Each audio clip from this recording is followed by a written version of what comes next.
I've decided that Kevin's next wife will be this girl. I couldn't believe what I was hearing. Next wife? What do you mean by that? I asked her.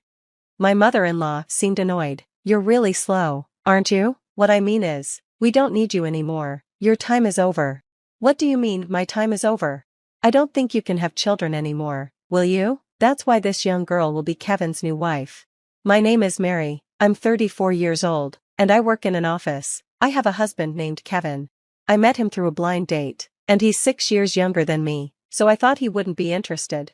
But at the time, Kevin said, I've fallen in love with you. I don't care about the age difference, and he was very open with his feelings.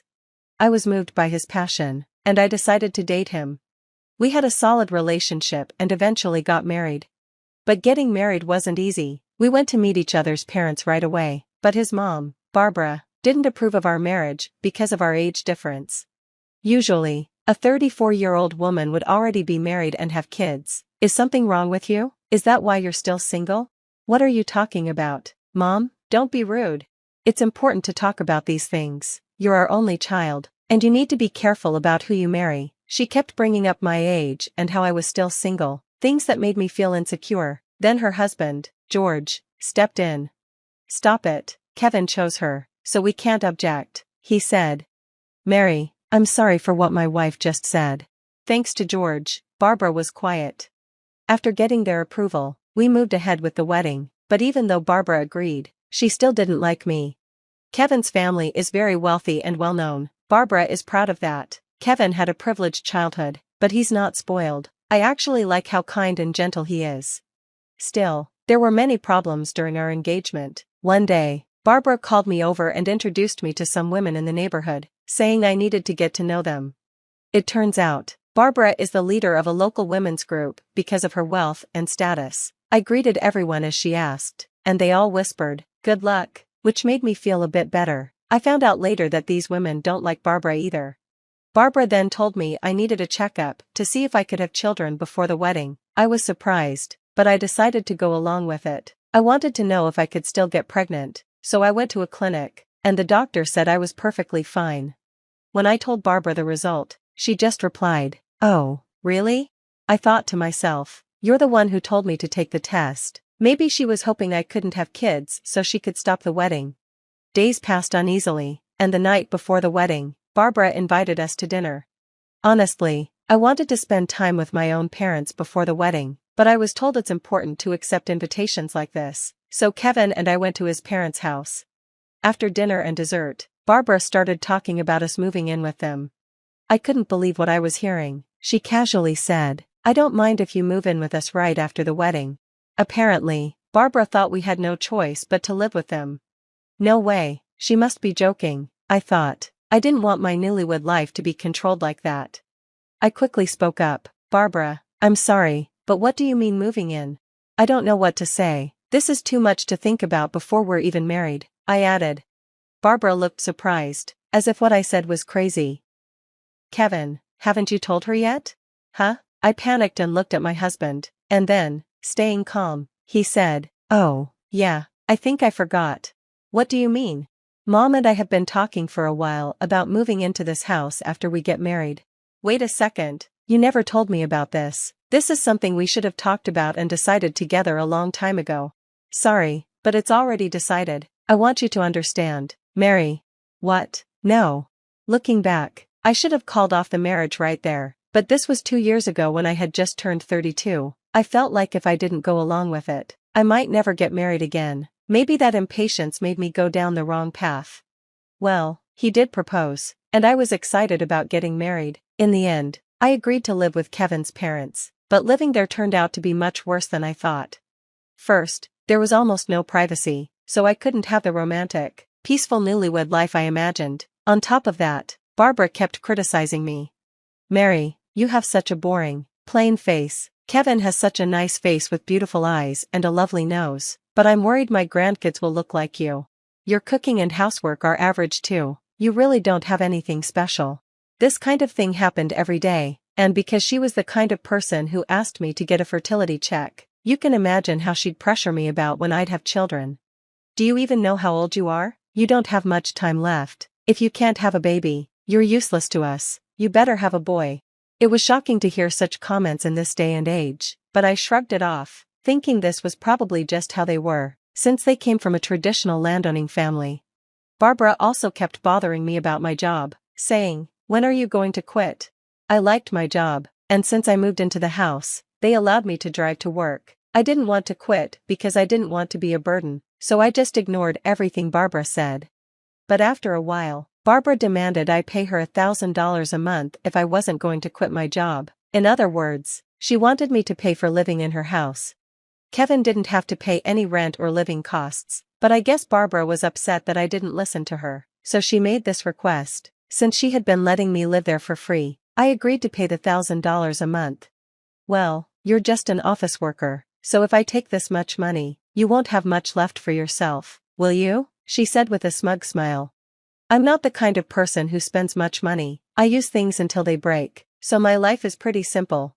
Barbara probably thought I didn't have much money, but it wasn't tough for me. What really stressed me out was how she kept harassing me. 2 years of living like this passed. Now that I'm 34, not only does Barbara keep pressuring me, but Kevin also says, "Why can't you have a baby?" and blames me for everything.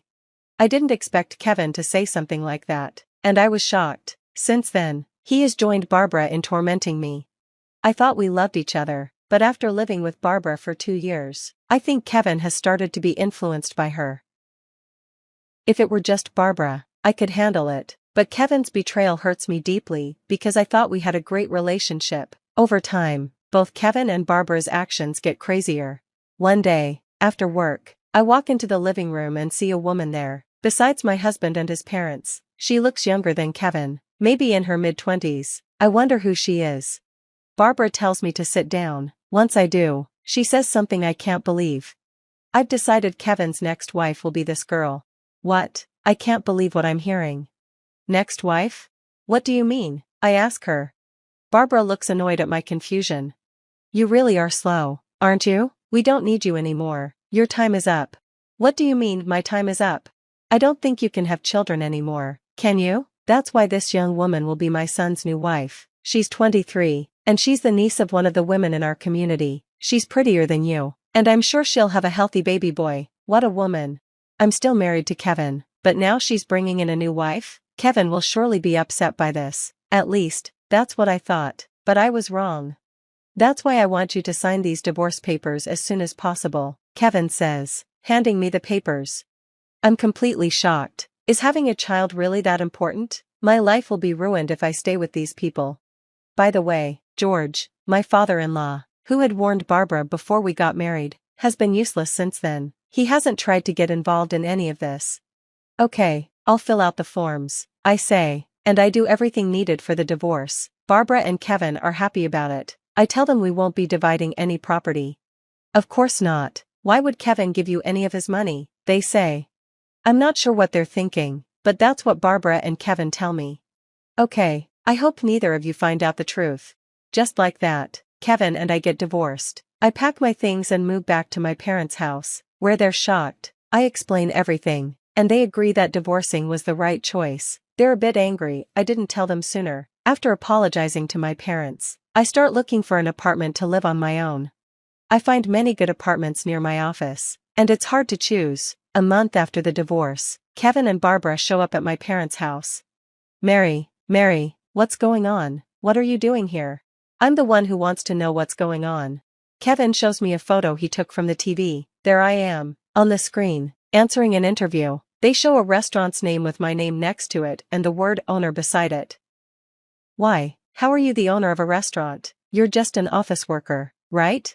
"Oh, you saw the show yesterday? The office work is just for experience, so I can have future opportunities. As for the restaurant, my great-grandfather started it, and my father opened a new one. I took over 5 years ago. After I graduated from college, I went to a nighttime culinary school and got my chef's license. So, I worked at the office during the day and cooked at my father's restaurant at night. Right now, I'm preparing for a new business, so I leave the restaurant mostly to the manager, but they wanted to interview the owner, so I agreed." Barbara and Kevin are shocked by my story. Well, they would be, wouldn't they? When Kevin's parents met my parents for the first time, my dad mentioned his restaurant, but they probably thought it was just a small diner. Barbara just said, "Oh really?" and didn't care much about it. "This is perfect. I didn't realize you were making so much money, but it's perfect for us." "Huh? I'm canceling the divorce. Come back home right now." As Barbara and Kevin make these strange statements, I ask, "What do you mean?" It turns out the young woman who was supposed to marry Kevin doesn't do any housework and doesn't work either. She stays home doing nothing. She even calls Kevin old man and says if he wants to be intimate or have kids, he has to pay her. If he tries anything forceful, she says she'll call the police. Kevin and Barbara explain that the woman has been unemployed since high school, and her parents didn't know what to do with her. That's when the women's community got involved and introduced her to Barbara. Hearing this makes me laugh. Barbara wasn't a leader, she was being made fun of. The women in the community thought she was foolish, and now she's embarrassed. That's why Barbara wants me to come back so I can help fix things and defend her reputation. As for my ex-husband, he's living off his wife's money and struggling every month. Since she doesn't do the housework, he has to spend money on lunch every day. Meanwhile, George, Kevin's dad, left them a while ago and rented a cheap apartment. He's living on his own and taking care of his own life.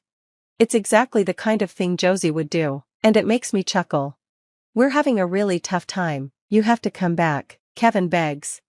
I try not to laugh and say, "You know this is all your fault, right? You two kicked me out and brought that girl into your house, so you should be responsible for everything that happened. If you stay here any longer, I'm calling the police." Kevin and Barbara leave, heads drooping. I don't know what happened to them after that, but according to a woman from the community I befriended while married, life is really hard for them. Even Barbara has started working part-time. Kevin's new wife is still doing nothing but spending his money, and they've tried to make her leave, but she has ways of staying. Kevin and Barbara are completely exhausted. It serves them right. I finally find a new apartment and live in the room of my dreams. Single life is so pleasant. I feel like I don't need to get married anymore, but I still want to find romance, so I'm open to whatever encounters the future brings. For now, I'm focused on my work. Kevin and Barbara are unbelievable. Kevin didn't even know his wife's main job. He really had no interest in her, did he? Maybe he only married her to have children and to please his mother. In any case, I'm glad Mary has nothing to do with that foolish mother and son anymore. I hope she lives her life and finds happiness. Thanks for watching until the end. If you enjoyed this video, please subscribe to our channel. See you next time. "I think you're preparing for a difficult exam, not a wedding, Anna Marie. You're too focused," said her friend, with just over a month to go until the wedding. "Isn't this supposed to be a happy and carefree time? Thank goodness there are people to take care of all the difficulties." The bride smiled and shrugged. "I can take care of everything myself. My wedding is the most important event for me, after all." But in reality, she wasn't worried about the upcoming celebration. She could easily entrust the organisation of her wedding to specialists. Money was not an issue. Pay and be carefree and happy until the registration, because as they say, if a problem can be solved with money, then it's not a problem. Anna Marie had the money, but she couldn't solve the problem that lay before her with their help, and she had no one to consult. That's the downside of wealth. It's hard to trust anyone, and it's scary to show your weakness. What if someone decides to take advantage of you for their own purposes? That's what her late father had warned her about. In his youth, he suffered more than once because of his own naivety, because of his belief in selfless friendship. Yeah, things would have been different if her parents were still alive. Anna Marie remembered her mother only vaguely. She died when the girl was only 3. Her father never remarried. First, he didn't want to have a stepmother for his daughter, and secondly, he was already a wealthy man and was afraid of being taken advantage of. He had learned from bitter experience and doubted that the women who tried to impress him were truly interested in him and not just his money. There were some relationships, but it seemed they all disappointed him before it got to the wedding. So he lived as a widower, telling everyone that his only love had died, and his only attachment was to his daughter. Yes, he took care of Anna Marie, but she, loving her father unconditionally, tried to live so as not to disappoint him in anything. She studied excellently, graduated from school with an honour. When her father said he wanted to send her abroad for further education, she cried for several days. "Daddy, how can you do this? How will you be here without me? And how will I be without you?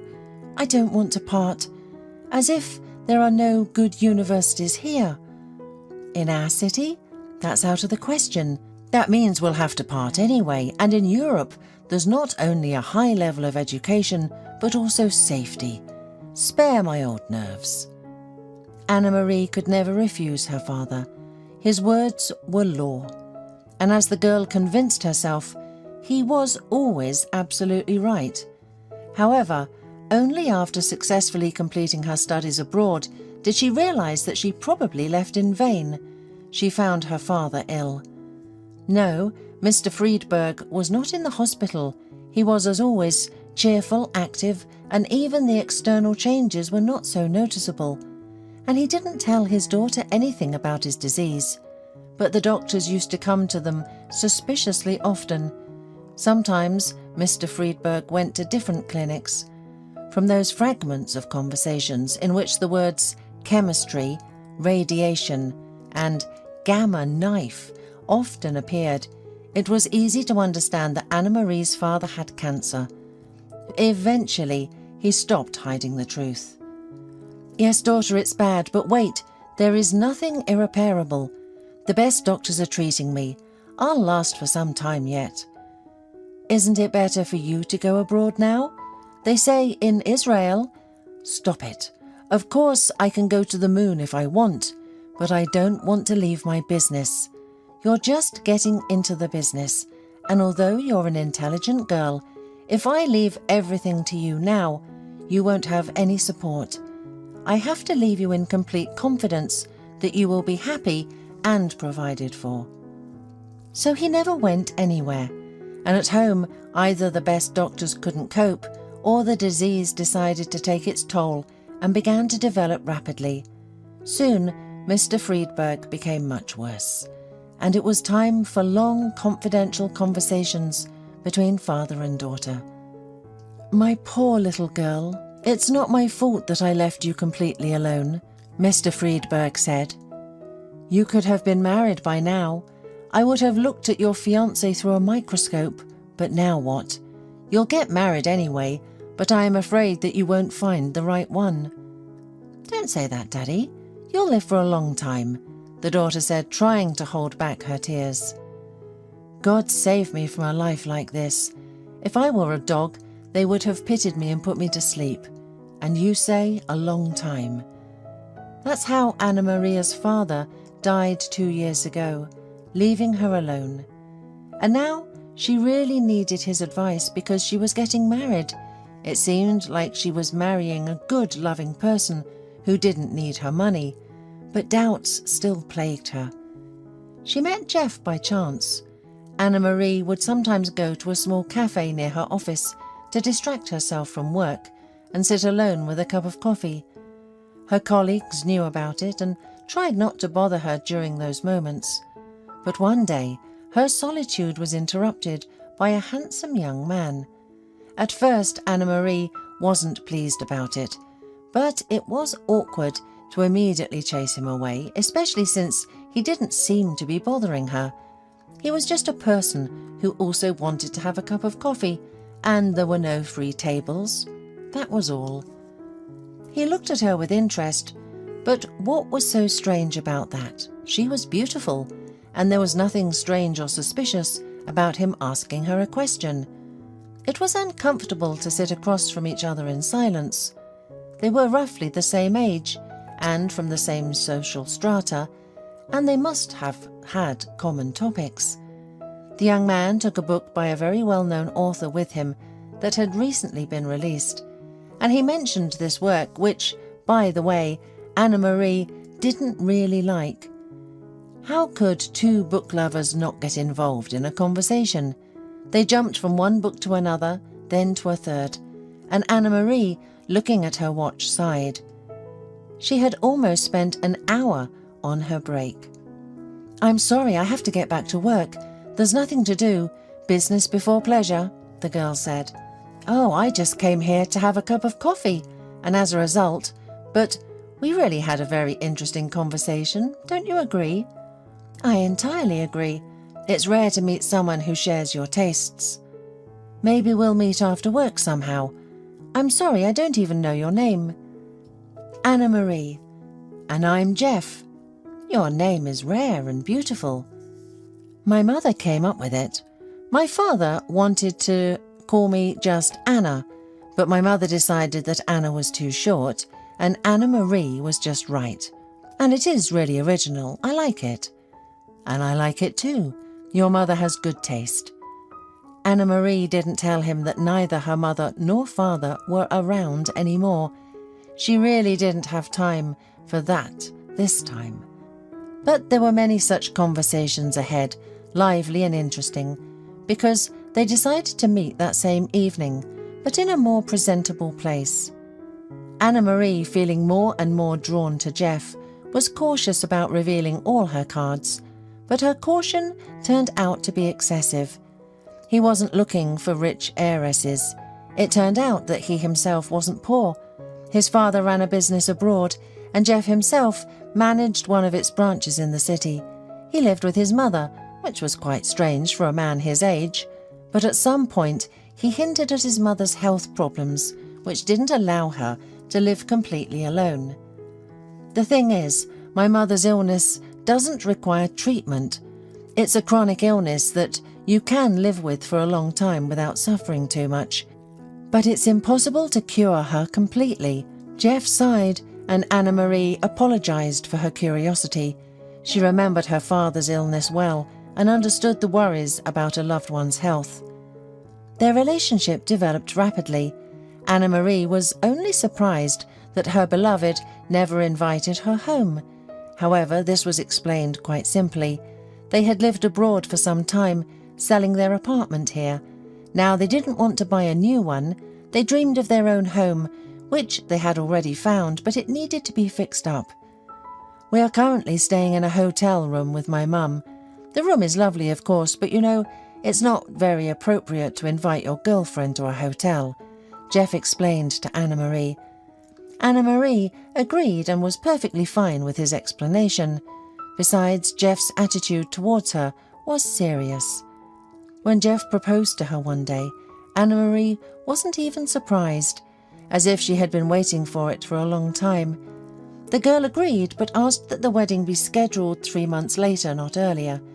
Jeff found this request strange, but she later explained that she needed time to prepare, and that there were too many tasks at work in the near future. By this time, Jeff already knew that his beloved lived alone in her big house. Her parents had died. After the proposal was made and the wedding date was set, nothing prevented them from living together, except for the fact that Jeff's mother was very dependent on him. After it became indisputable that their lives were forever intertwined, Jeff explained her problem to Anna Marie. You see, she is deaf and mute. Don't think it's a genetic defect. She just got seriously ill as a child, that's all. She can live with it, but it's difficult, especially when she is alone. Imagine that she can't make a phone call to ask for a service in a hotel, and she doesn't understand when someone is talking to her, Jeff sadly explained. Anna Marie was surprised and asked, "And she can't understand by reading lips? And she can't speak herself?" remembering some films about deaf-mute people. No, unfortunately, she had to learn from childhood, and her parents weren't rich. They were very simple people. The girl survived, thank God, and the fact that she can't hear is not so important. Besides, she has something wrong with her vocal cords. She can't speak and can't read lips. We communicate with each other using gestures. We understand each other perfectly. She's a very charming woman, I assure you. Anna Marie smiled and said, "I will be happy to meet her, and we can communicate with her through a translator. That is, through you." I never doubted that you would be understanding about everything. Jeff breathed a sigh of relief and immediately made his request. "I really want to live with you, but how can I leave my mother?" Are you okay if she stays with us in your house for now?" Anna-Marie agreed. Although this request did not cause much enthusiasm, Jeff probably understood that. "I understand. All young people want to live separately from their parents, but my situation is somewhat different. Besides, I think when our house is in order, I will be able to hire someone, like a caregiver, companion, in short, a woman with special education, who will live with my mother permanently." Anna-Marie felt sorry for her future husband and his mother. "Well, Jeff, I'm not at all upset that your mother will be with us, and I'm sure we'll get along great. And your father, won't he come here just to visit his wife?" Jeff grew even darker. "No, things are very complicated with my father. You see, when they got married, he probably fell so in love that her flaws weren't perceived as something terrible, and they lived quite well. And then, what's the point of babbling? He just fell out of love and didn't hide it. And my mother is not the kind of person who would live with someone who doesn't love her. That's why we left. I have purely business relations with him, and my mother has no relations with him at all." After such revelations, Anna-Marie certainly couldn't refuse. She felt obliged to tell her beloved right away that she was waiting for his mother.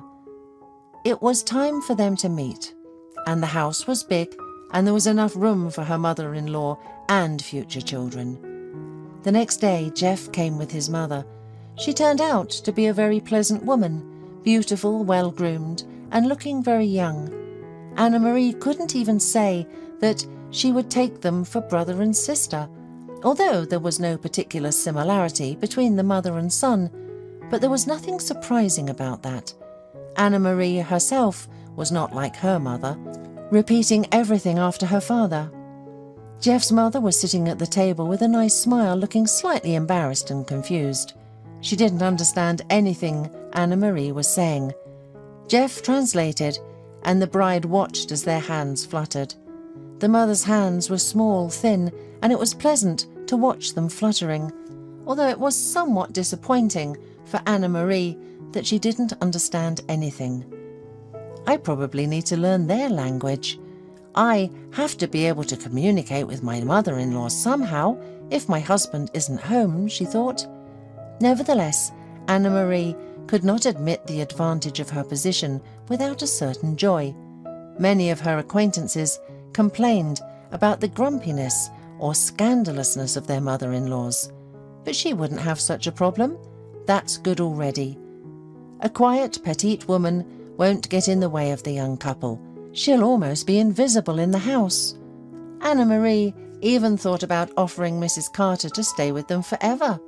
It will surely be pleasant for her and Jeff. He's so affectionate towards his mother, and although he says they'll eventually move her in their house, it's clear he doesn't want to. So their life together began. At first it didn't seem strange or burdensome. Jeff's mother really didn't bother anyone. The small, airy woman almost floated through the house, smiling sweetly at Anna-Marie, or making some mysterious gestures to her son. Sometimes he translated her words to his fiancée. Sometimes he just waved them off. Apparently Mrs. Carter said something that only related to her son and not to his future bride. But the closer the wedding approached, the more the girl began to feel uncomfortable with this silent living with her mother-in-law. Mother and son became more and more frequent in communicating in their own silent language, completely inaccessible to Anna-Marie, and Jeff didn't always bother to explain what they were talking about. "We're talking about our own thing, don't pay attention," he often waved off, and his mother quietly smiled, and to Anna-Marie it seemed like not a sweet, but a poisonous smile now.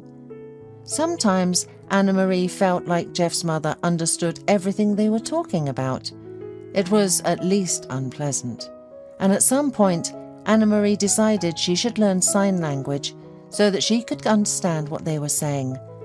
At first she thought she could learn to communicate to improve her relationship with her mother-in-law, but now she realized that she needed this knowledge for an entirely different reason. Perhaps her future relatives aren't hiding anything.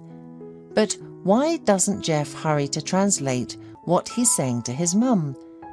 What does it mean that it doesn't concern her? She's not a stranger, and if they have nothing to hide, why not explain what they're talking about? It's just rude. Two people sit and communicate in an incomprehensible language to a third party, and he looks from one to the other in confusion. Anna-Marie didn't want to confront Jeff directly, but she wasn't used to worrying in silence either. She knew how to solve any problems, and with this one, she was going to cope either.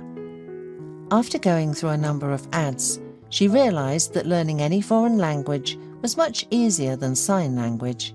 There were very few teachers, but she was lucky to make an arrangement with a very nice elderly woman who was giving lessons. She lived nearby and was willing to adjust to any schedule, as she was already retired and apparently didn't have many students. Having agreed on the phone with Mrs. Kuhn, Anna-Marie went to her for the first lesson the next day. To be honest, I don't know if I'll be able to learn this quite complex subject. I've seen how deaf people communicate. It seems so difficult for me. Well, they learned it and you'll learn it too. I'm sure you'll succeed, especially with me. I'm an experienced teacher. I've been working in a speech boarding school for many years. I taught so many people, both kids and adults, and everything worked out fine for everyone. And when can we start learning? Well, today if you like. Soon you'll see that it's not so difficult. Maybe you'll learn it quickly. Is the price okay with you, I hope? The teacher asked, a little embarrassed, as the cost was not small. Yes, it's quite okay, Anna-Marie replied. If you've read the ads, you probably know that I'm not charging more than others. Maybe I would have charged less, but I need the money, you understand, not just for myself. There are some problems that don't allow me to be cheaper, the teacher said. The first lesson was introductory, and Anna-Marie liked how Mrs. Kuhn conducted it. She explained everything, obviously, reinforcing her words with gestures of her elderly but very flexible and expressive hands. It seemed like she even caught familiar movements. You're a wonderful student, Mrs. Kuhn praised her. I'm sure we'll succeed in everything soon. You're a great teacher. It's very interesting and informative to study with you, Anna-Marie replied with a smile. They were pleased with each other, laughing, but their conversation was interrupted by the sudden appearance of a 5-year-old boy. He greeted the unfamiliar guest with a smile and apologized. Mario, the teacher exclaimed, are you already up? I was in class, but it's finished now. We'll be eating soon. Stay in your room for now. Okay, the boy replied. Can I watch TV for a bit? No, not yet. After lunch. Do you want to join us? Mrs. Kuhn asked Anna-Marie. No, thank you very much. I have to go, the woman refused. Will you come back? The little boy asked, seemingly interested in his grandmother's student. Yes, I will have the next lesson tomorrow, Anna-Marie replied with a smile. She also liked the little boy. Later that evening, she looked at her future husband and his mother with a new perspective. Their movements no longer appeared meaningless to her. She still didn't understand what they were talking about, but she sensed the importance of their conversation and its need for privacy. Somehow, Jeff felt the difference in Anna-Marie. He soon put his mother to bed, and alone with Anna-Marie reproached her, saying, You are watching us so closely today. Don't you understand that it can be hurtful to a disabled person like my mother? Do you think I offended her? I'll apologize tomorrow. But don't you understand that it can be hurtful to me when you talk like I'm not even in the room with you? Tomorrow, I'll invite a friend over and start speaking German with her. You don't know German, do you? Won't you be hurt? Oh, you're offended? What's the big deal? We were talking about my mother's health. Am I supposed to translate her test results for you? Why not? Do you not think I'm interested in her health? Do you think I'm heartless? Okay, We won't be so inattentive to you anymore. Sorry, Jeff replied, sounding irritated. We haven't even gotten married yet, and there are already so many misunderstandings between us. Secrets, offences. Anna-Marie thought to herself worriedly. She loved Jeff and dreamed of a family, children, especially after meeting little Mario. For the first time in a long time, she touched a warm, silky head, exchanging a few words with the child. She didn't even want to think about the possible breakup with her beloved, but she understood that his mother could become a serious obstacle to their happiness. The mere presence of this quiet woman, who seemed so cute at first acquaintance, was now extremely unpleasant. But she couldn't tell her fiancé about it, could she? Nor could she hint that Mrs. Carter would be better off moving to her own home. Hasn't Jeff found a companion for her yet?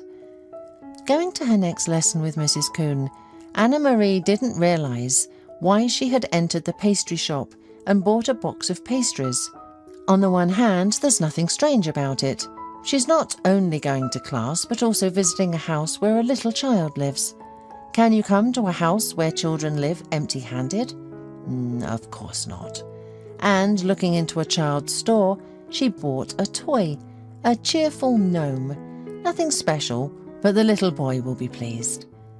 Neither his grandmother nor his parents, if they're home this time, will be offended.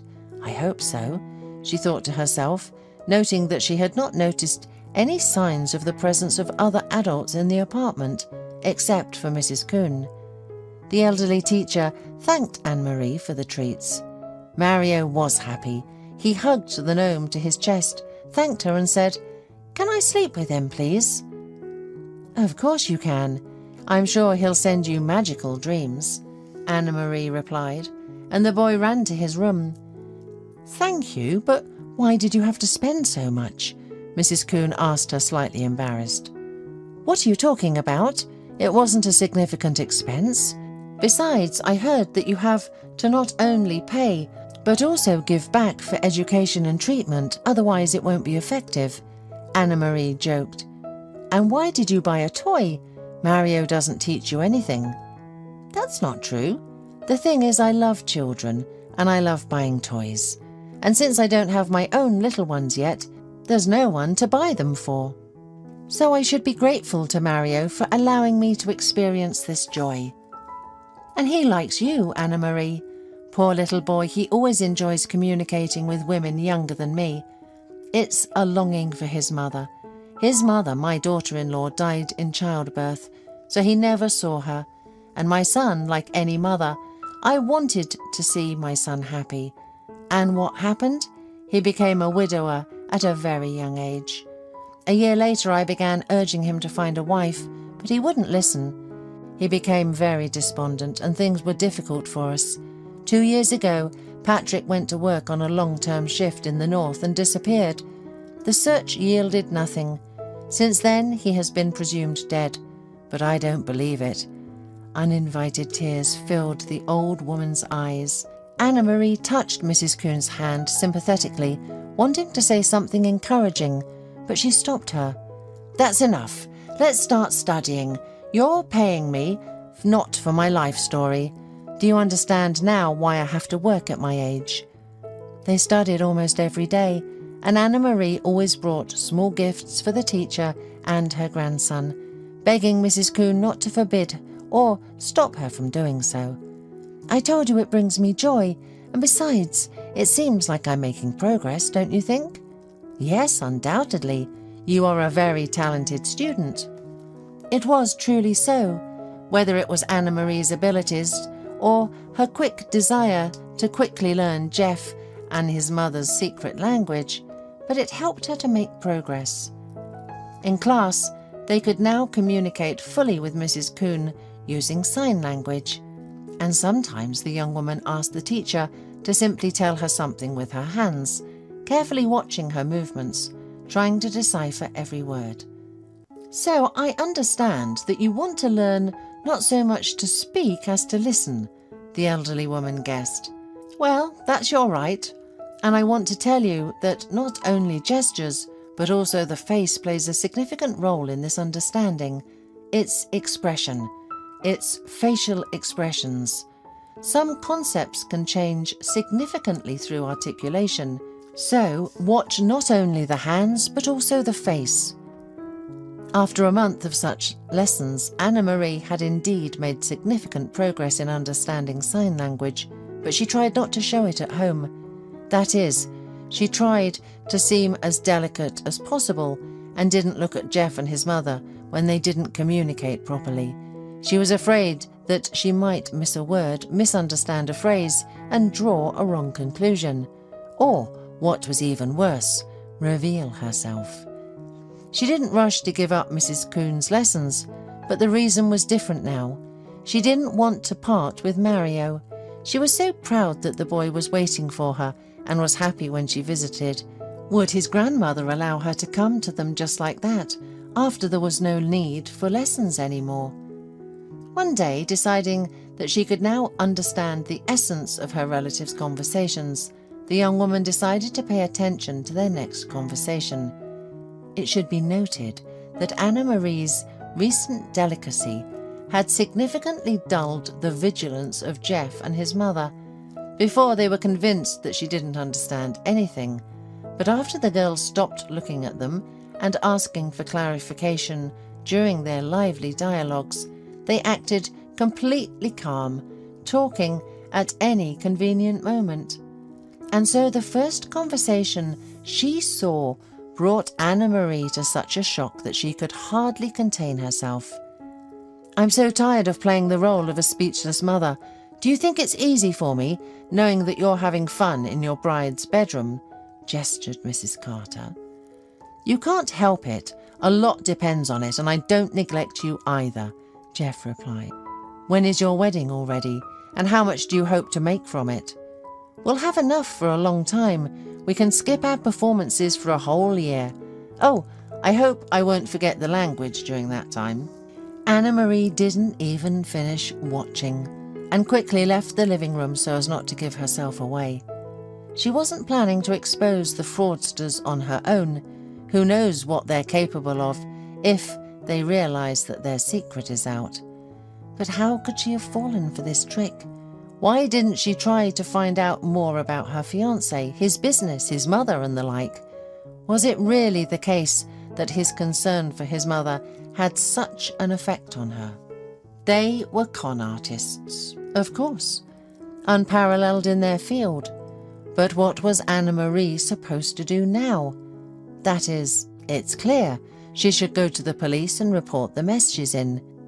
Oh, what a shame it would be. But it's better to be embarrassed now than to be left with nothing after the wedding. The next day, Anna-Marie went to the police station and told them about the scammers who had been in her house. The investigator was pleased, as if he had received an expensive gift. "Mutes at your house? We've been looking for them for a long time. They're cunning, operate in different cities, and all follow the same scheme. One of them pretends to be deaf and dumb, thus evoking pity and sympathy. They communicate in such a way that no one can understand anything, and, in fact, they are not mute or deaf at all. They'll sing like nightingales at interrogations and trials." "And they are not mother and son, right?" asked Anna-Marie. "Mother and son? Unfortunately, no. They are a criminal group. She is only 12 years older than her so-called son. They are lovers. Excuse me for saying this, but you did a fantastic job figuring them out. You even bothered to learn their language. I hope they don't know anything about it." "No, I didn't tell them," answered Anna-Marie with a trembling voice. Yes, she was ashamed, offended, and sorry for her unfulfilled happiness. She loved Jeff so much and trusted him. How can she trust anyone now? "I'll send a group right away and we'll take those scammers. They will answer for all their actions," the investigator said briskly. "And don't be upset. Everything will end very well for you. There have been some very tragic cases in their biography." Anna-Marie waited until her house was cleared of all these failed relatives and only then entered it. Of course, the first thing she did was cry her heart out in her bedroom. Then she called a cleaning company to spotlessly clean the house from the traces of the criminal's stay. And only then did she breathe a sigh of relief. She got rid of the scoundrels and decided to thank the one who helped her avoid serious danger. She brought sweets, fruits, and a toy and went to Mrs. Coon to tell her the whole truth about why she had to take lessons. Both the elderly woman and Mario were happy to see Anna-Marie. They sent the boy to his room to play, and the women happily talked in the recently learned language. Mrs. Coon congratulated Anna-Marie on getting rid of a serious danger, but Anna-Marie was suddenly upset by the box of medicine she noticed that her teacher was apparently taking, and her appearance wasn't very healthy either. "I never asked you, Mrs. Coon, but you seem to have a health problem." "Oh dear," the teacher sighed sadly. "I've had so much to go through in the last 5 years that even a stronger person would have died. My beloved daughter-in-law died, my son disappeared, and my grandson was orphaned. Where can he get support now? Sometimes I go to bed wondering if I'll wake up the next morning. I'm not afraid for myself, but for little Mario. We're all alone in the world. Who will take care of him if I—" "Oh, don't say that.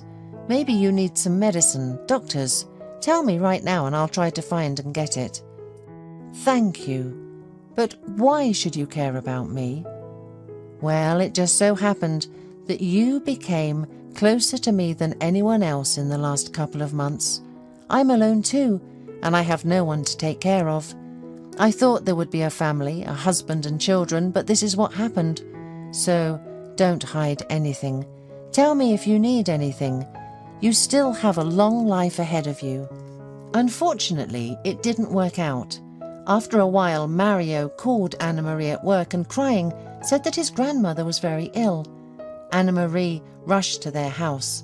Mrs. Coon was still conscious, but she was so sick that she couldn't even call an ambulance. Anna-Marie did it for her. While they were waiting for the paramedics, the elderly woman whispered, "Don't leave Mario. Anna-Marie, don't leave him." Soon they took the elderly teacher to the hospital, and Anna-Marie took the frightened child with her. On the way, Mario kept asking if his grandmother would get better, if they would send him to the orphanage, and when would Dad come back. "Don't worry, Mario, everything will be fine. I will take care of you," Anna-Marie replied. But she herself was very frightened and worried, and not in vain. A few days later they called and said that Mrs. Coon had died. Anna-Marie had to deal with the funeral. She began to formalize her guardianship over Mario, which seemed like a very difficult task as she was not his relative.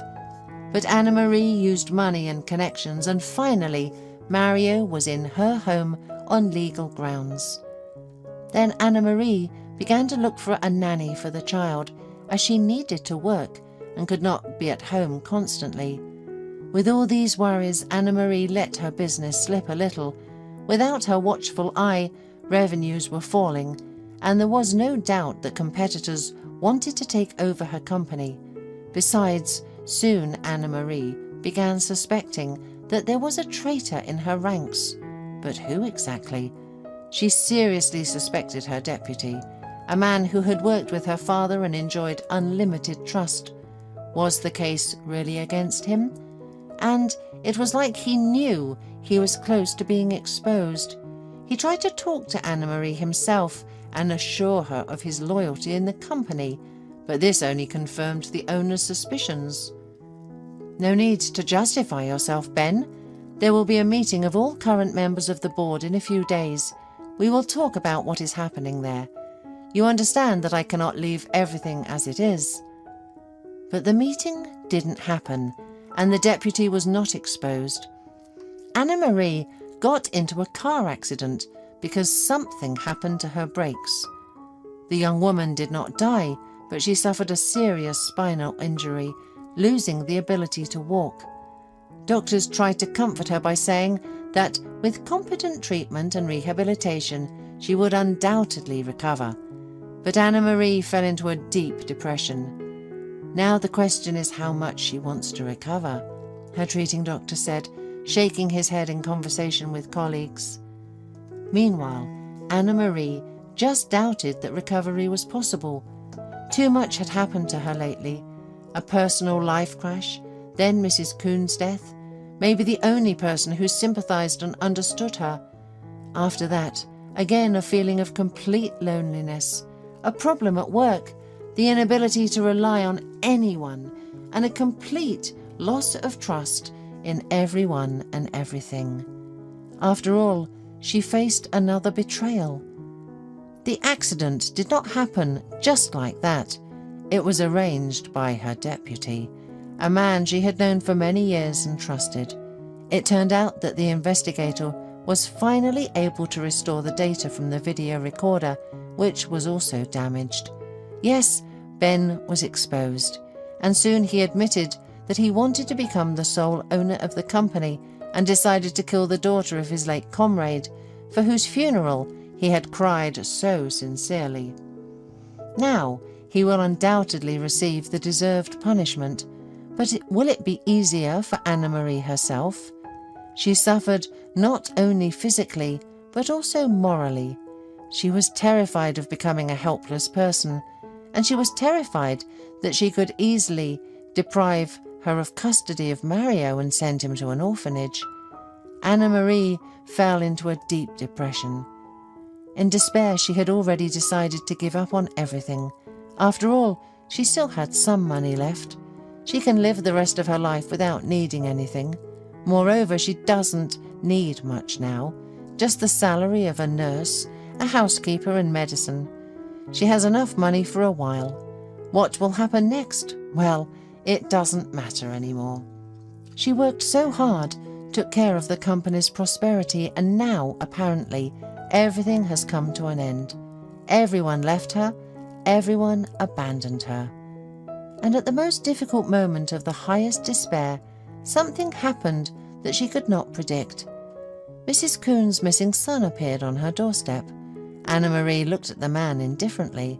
Masculine, what is called brutal, she asked without expression, without even sarcasm. A real son and a real father? Lately she had been deceived so many times that she was not even surprised by the appearance of this stranger and his words, but he seemed surprised at her distrust. Well, yes, Mrs. Kuhn is my mum and Mario is my son. And yeah, I already know that Mum is no longer there, but Mario, where is he? Neighbours said you adopted him or took him under your care. I didn't quite understand. Under custody. He is here with the nanny. You can see what I look like after the accident, Anna-Marie said, tapping the armrest of the chair and yelling into the house. Helen, please bring Mario here. Don't worry, I have documents. Everything is in order, the man said, as he placed a stack of papers on the table in front of her, but Anna-Marie didn't even glance at them. Why do I need your documents? I already know perfectly well how these documents are made. What do you want from me? To take Mario or get money? At that moment, the nanny entered with Mario. They greeted each other and the boys stared in surprise at the stranger he didn't know. It was difficult for him to recognize his father, whom he hadn't seen in over 2 years, and whom he had last said goodbye to when he was only 3. Don't you recognize him, Mario? Anna-Marie asked. Mario, the man said, suddenly turning pale and reaching out to him. The boy seemed to recognize or hope for something in his eyes, but he couldn't believe it yet, so he went to Anna-Marie and took her hand. Anna-Marie, has he come for me? He asked, a little scared. It seems so, little one. The man says he's your dad. Mario, do you not remember me at all? How we swung on the swings? How we went to the bird exhibition? You were scared of the parrot. It was so big and colourful. He shouted loudly. The boy replied uncertainly. Exactly, the man said. What word did it say? Do you remember? He said hello, the little one said uncertainly, squeezing Anna-Marie's hand harder. Apparently he was still afraid of this man and didn't want to be taken away. Do I have to go with you? Or what? I want to stay here with Anna-Marie. I love her, he said, his voice trembling. Come on, don't be afraid. And you, Anna-Marie, don't be afraid either. I'm not going to take anyone away. I just want to know that you're here, that everything is okay, and visit you until Mario will get used to me, and then maybe we'll become friends. Well, as you can see, everything is good with us. Anna-Marie clapped her armrest again.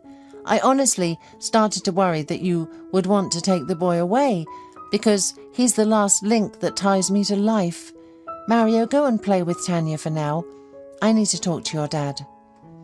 When the boy left, she turned to the man again. Okay, you don't need the boy. But what do you need then? Money? Money? And why wouldn't I need my son? I just said that I am not going to take him right away now. But I really ask for your permission to communicate with him. And what does money have to do with it? I don't understand. You don't believe me, apparently. I don't believe anyone. Over the last few years, I've been deceived so many times, and it was all for money. And you, let's say you're Mrs. Kuhn's son and Mario's father, and let's say you don't need money, but some kind of communication with your son. But you haven't been here for almost 3 years. That's a very long time, you have to admit. I understand that there could be many reasons, but still, you left your sick mother and your little child, and didn't even provide any information about yourself. I'm not even talking about helping them financially. That's why I not only don't believe you, but I don't understand you either, as you wish. Yes, it's hard to believe. I wouldn't have believed it myself. I can explain the reason for my long absence, but the story is completely unbelievable. It will be much harder to believe me than to believe that I am just a scoundrel who ran away, wandered somewhere, and now returned. And you probably think exactly that. I don't think anything at all. What do I care? Whether you wandered or were kidnapped by aliens, it doesn't matter to me. I understand that it's better for Mario to be with his biological father, especially a healthy person, than with me. I'm practically a wreck. I probably will never be able to stand up, no matter what the doctors say. And what kind of guardian can I be? I'll live on the remaining money, and then what? A meagre pension and guardianship money. So of course come to us. Let Mario get used to you, and over time you'll be able to take him away. Where do you live? In Mrs. Kuhn's apartment? Yes, I am her direct heir. The environment there is familiar to Mario. Of course, it's more comfortable here, but that's okay. You said the doctors promised you recovery, didn't you? Well, what did they promise? They understand that I have money, so why not try to treat me? I'll agree to treatment only if recovery is possible. Otherwise, why bother? They'll start spinning me around, operating, then restoring, then operating again, and torturing me with exercises. I don't know what else, and it could take years and the rest of my money. But will it be worth it? Who knows? Why wouldn't it be worth it? People recover even after the worst accidents. Maybe not completely, but still. Thank you. You comforted me, of course, but you see, I'm unable to fight anymore. If you knew what I had to go through in the last year. Oh, let me tell you what happened to me. Maybe this will redeem me in your eyes and give you a couple of thoughts. Well, if you have time, tell me. Wait, I'll call the assistant. She'll get something, at least tea. Or maybe you want something to eat? Well, not really. There may be some tea and snacks. You'll tire yourself of my story and of course won't believe anything. There won't be any aliens there, the man smiled. The assistant came in, set the table, helped Anna-Marie and left. So my mother probably told you that my name is Patrick and I went to work in the north on a rotational basis. And in fact, everything would have been fine there and I would have earned money. Nothing would have happened to me. Like with other people. But one day I decided to take pictures of wild nature. What a fool I was. I just stepped away from the path. I thought that it was no big deal. I would come back to our camp because the road was generally known, but I was wrong. I came out into an open space and then the blizzard started. What kind of blizzard it was! I've never seen such a thing before. Just snow around and nothing else. I walked, shouted, and apparently moved further and further away from our camp. I should have just stayed in one place. However, I decided that I needed to move to avoid freezing. Then the bear came out of nowhere and we literally ran nose to nose. I couldn't see a thing. I had no gun, nothing. But I guess he wasn't interested in messing with a human. He just shoved me out of the way a little bit, but that was enough for me. Anyway, a few hours later, or who knows how much time later, the huntsman who was hunting the bear found me. He found me frostbitten and unconscious.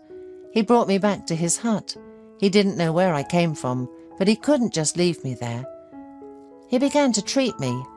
But didn't he call the doctors? He must have had some sort of connection to the world. He's not just a hermit, is he? Anna-Marie was gripped by the story, but couldn't help making the remark. Of course he would have, but the connection was broken and there was no way to fix it. And there's no way to call a doctor or anyone else. And even if he could get in touch for a while, the rescue team wouldn't come anyway. Yes, because there's no way to get to him. But he was an experienced man and knew how to give first aid for all accidents, frostbite injuries and all that. I came to my senses, but I didn't remember anything. I didn't even remember my name or surname. I didn't know how I ended up in the woods or my city address. So the huntsman didn't worry much about it. He knew that someday I'd come back to my memory. While I was recovering, the summer passed and then I came to my senses, remembered who I was, where I came from, and explained where I worked. And the huntsman said, "There's no camp there. They've taken off and left." I was shocked. The gamekeeper said to me to wait for the rescue team to come and take you away. But how long to wait? I asked. "As long as it takes," was his answer. He was a gloomy man, not at all inclined to heart-to-heart talks. But I wasn't inclined to sit and wait either. It was spring, the snow was gone. I said, "I'll go myself. Just tell me which way to go. I'll find my people, or at least some civilization. I need to go home. My mum and son are there." "Go wherever you want. It's a forest. There are no signposts," he said. "And you're not going anywhere. You'll run into some animal again. And I don't know if I'll find you, because I'm not here to look for crazy vagrants, and the winter is coming." So the winter passed, and it was only in the summer that he agreed to help me to return to civilization. As you can see, it took a long time to get here without money or documents. I had to, but I was late. Of course, it's a pity for my mum. Anna-Marie sighed and began to tell how she had met Mrs. Kuhn, how this kind elderly teacher had helped her. Mario still doesn't know that his grandmother is gone. I don't know how to tell him about it, although probably it's wrong. After all, my mum also died when I was 3, and I was not told anything for a long time, and I was waiting for her. I remember that. They say children forget things quickly, but it's really not that simple, and especially loved and dear people are never forgotten. Well, some people are worth forgetting, and the sooner the better, as well as all sorts of unpleasantness. I hope Mario remembers me. He's already starting to remember some things, and of course I won't take him away from you yet, but I'd like to visit him as often as I can, if that's all right. Of course, you need to get used to each other, your father and son, while I am just a stranger, and disabled as well. If I were healthy, maybe... Have you decided to surrender to this illness? You're not going to get treatment, right? I've already told you. That's it. That's a pretty stupid, wrong opinion. Sorry, think about it. What would I have achieved if I had decided to lie quietly and die somewhere deep in the North Forest, in some hut without the slightest amenities and no signs of civilization at all? That huntsman would have nursed me back to health against my will. He said that if I didn't want to work on myself, I could die, and that he wasn't my sister in mercy. I, a city man, didn't immediately join this struggle. I was waiting for people to take care of me, to pity me. And when I realized that no one was going to, I had to do it myself. And I succeeded. The huntsman later admitted that he didn't think I'd get up. And don't think that I'm trying to persuade you or anything, but you will make not only yourself miserable, but you won't be able to help Mario either. I see how attached my son is to you. That's why I don't want to rush to take him away from you. Do you want Mario to carry pots for you when he grows up, especially if there's no money left for hiring a caregiver? I'll go to the home for the disabled, said Anna-Marie. That's an excellent solution, especially for a young and beautiful woman. I don't dream of anything like that.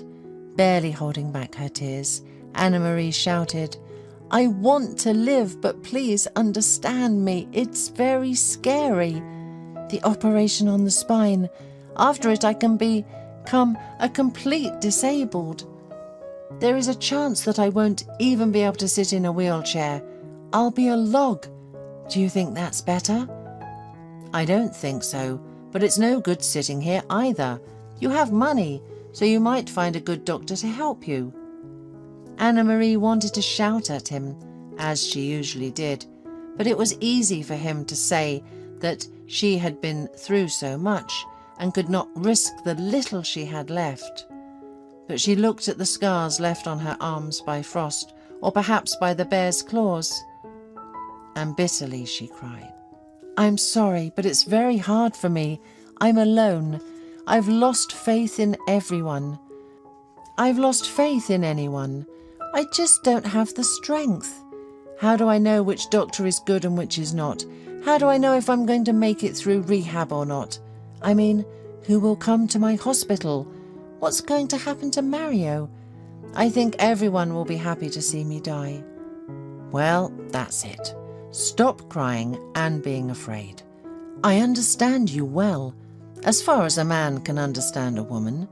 Yes, it's harder for you, but you need to live. And I want you to live your life to the fullest. I'll try to find out everything tomorrow about your injury, the operation, the degree of risk and everything else, and then I'll tell you everything. And then you can decide what you want to do. Meanwhile, if you don't mind, I'll have a little chat with Mario before I go. Anna-Marie only nodded. She was very puzzled by Patrick's words.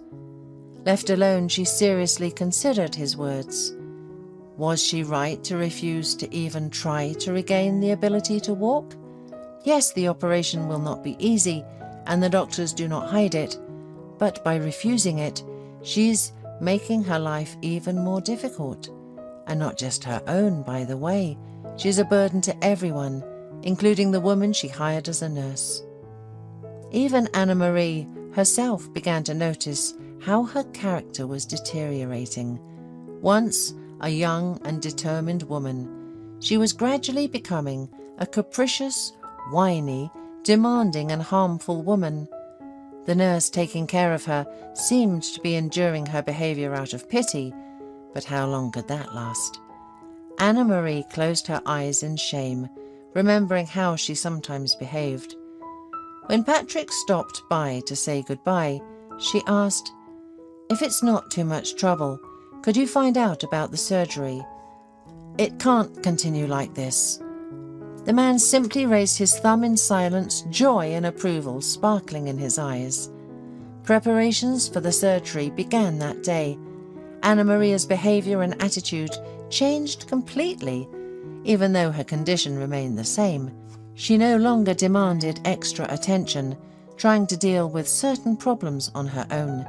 She even spoke to the doctor Patrick had found for her and looked confidently toward the future. The operation was successful, but that didn't mean Anna-Marie could immediately stand on her own 2 feet. At first it seemed like her problems had only gotten worse, but Patrick and Mario didn't let her fall into despair. They visited her every day in the hospital, supporting her and rejoicing in every small success. And finally, the day came when she stood up with Patrick's help for the first time since the accident. It was only the beginning of her recovery, but Anna-Marie was confident that she would soon not only be able to walk independently, but also fully return to her old life. The business kept worrying her, but not just in terms of money. She realized that she couldn't abandon her father's business. While still in the hospital, she began actively communicating with those who now ran the business. At first only over the phone, but then she began calling them to visit her in the hospital and met with them at the table in a business suit after her discharge. Everyone understood Anna-Marie was returning. "We've lost a lot due to the machinations of my former deputy and my illness, but I am certain that working together will help us regain and increase everything," she said at a general meeting when she came to the office for the first time using her cane. The employees greeted her words with applause. Along with the recovery of her business skills, her personal relationship with Patrick developed. She realized the role he played in her recovery. "You literally saved me. If it weren't for your words, I would still be in a wheelchair making demands of everyone," she said to him once. "That's because I fell in love with you, Anna-Marie. Yes, at first sight. With a sick and unhappy person, I believed that you would stand up and walk with me in a white dress. Will you agree to be my wife?" asked Patrick.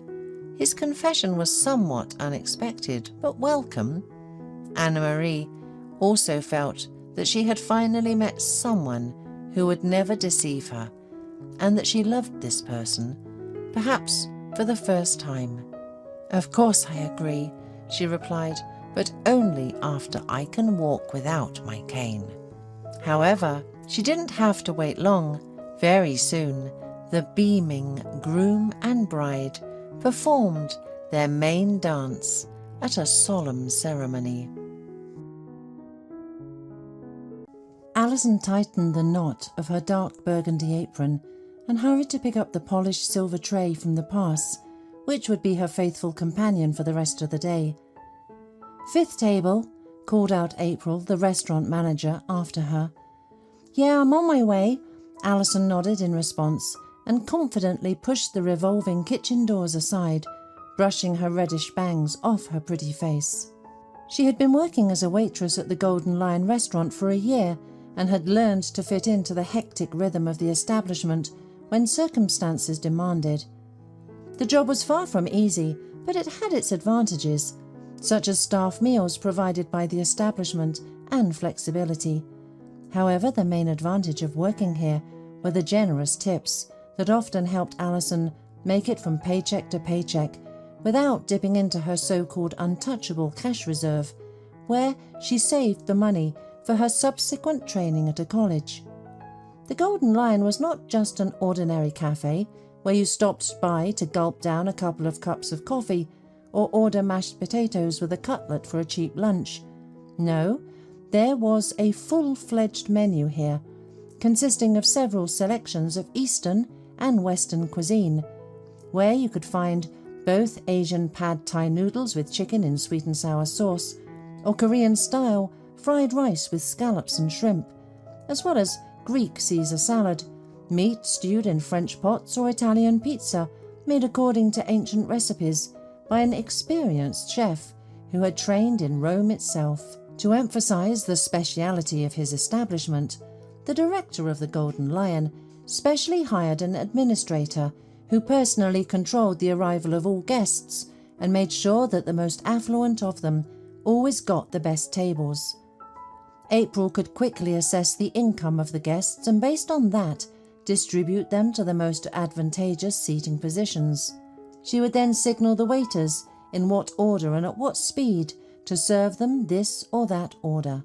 Alison correctly caught the gaze of the manager, who pointed her to a group of young businessmen in the right corner of the restaurant.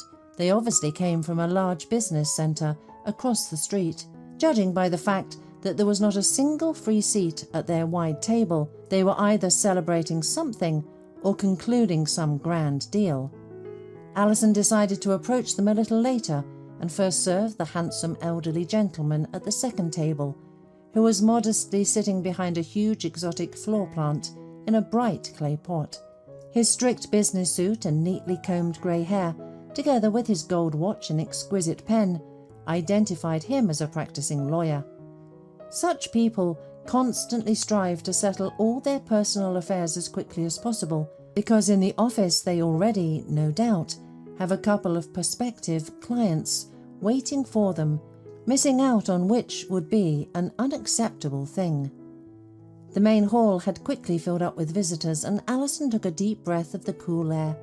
She was in for an extremely tough work shift today, in large part because her partner had chosen the wrong day to get sick. Friday was one of the busiest days for cafes and restaurants, and poor Nina had fallen ill with a cold, so Alison would have to be alone all day, which was very difficult when the restaurant became so crowded that there was literally no room to move. Suddenly Alison caught April's angry glare, who whispered with her lips, "Table 5, quickly!" The girl felt momentarily flustered, as there were so many people around and she was alone, but then the waitress managed to gather herself. Taking control, she headed towards the group of wealthy men who were still waiting for her to appear at their table.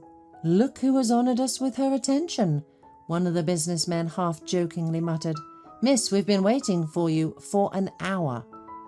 Alison apologised, introduced herself and took their order. As the girls suspected, these young, respectable businessmen were celebrating some happy event, as evidenced by the number of snacks they ordered, as well as several bottles of alcohol, which the men asked to be brought to them immediately for an aperitif. As the young waitress waited for the food in the kitchen, a furious April ran up to her and asked, "Where have you been, Alison? Do you want to destroy our reputation in one day? These are our most important guests. You should have run to them first, and you left them waiting for a quarter of an hour. This is simply outrageous."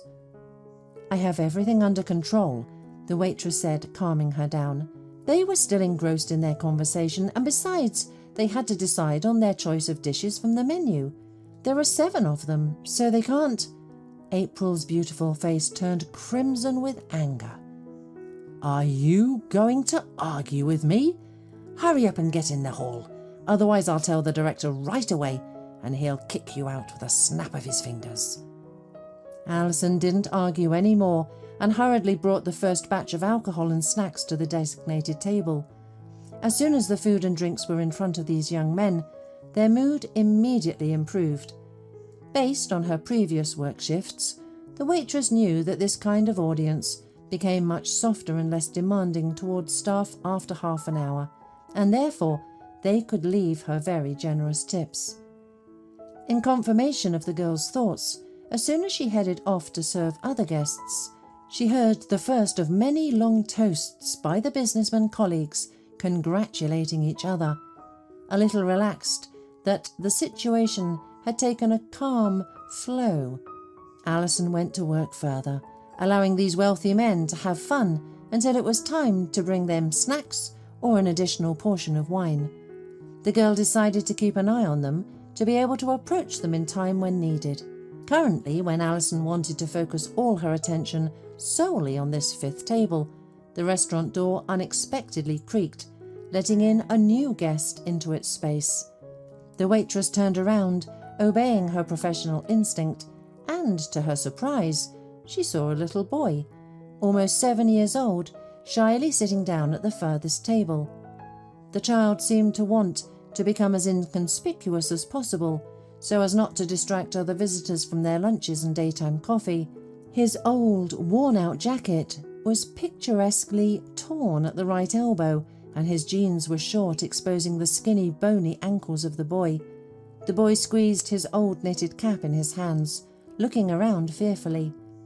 Looking at him, one could think that this little boy was a homeless person who had accidentally wandered here by the beckoning lights of the bright signboard. Alison was interested in what he was doing here, and besides, The woman always had a kind soul, she thought. Let the little one warm up a bit. In any case, the restaurant won't suffer from it.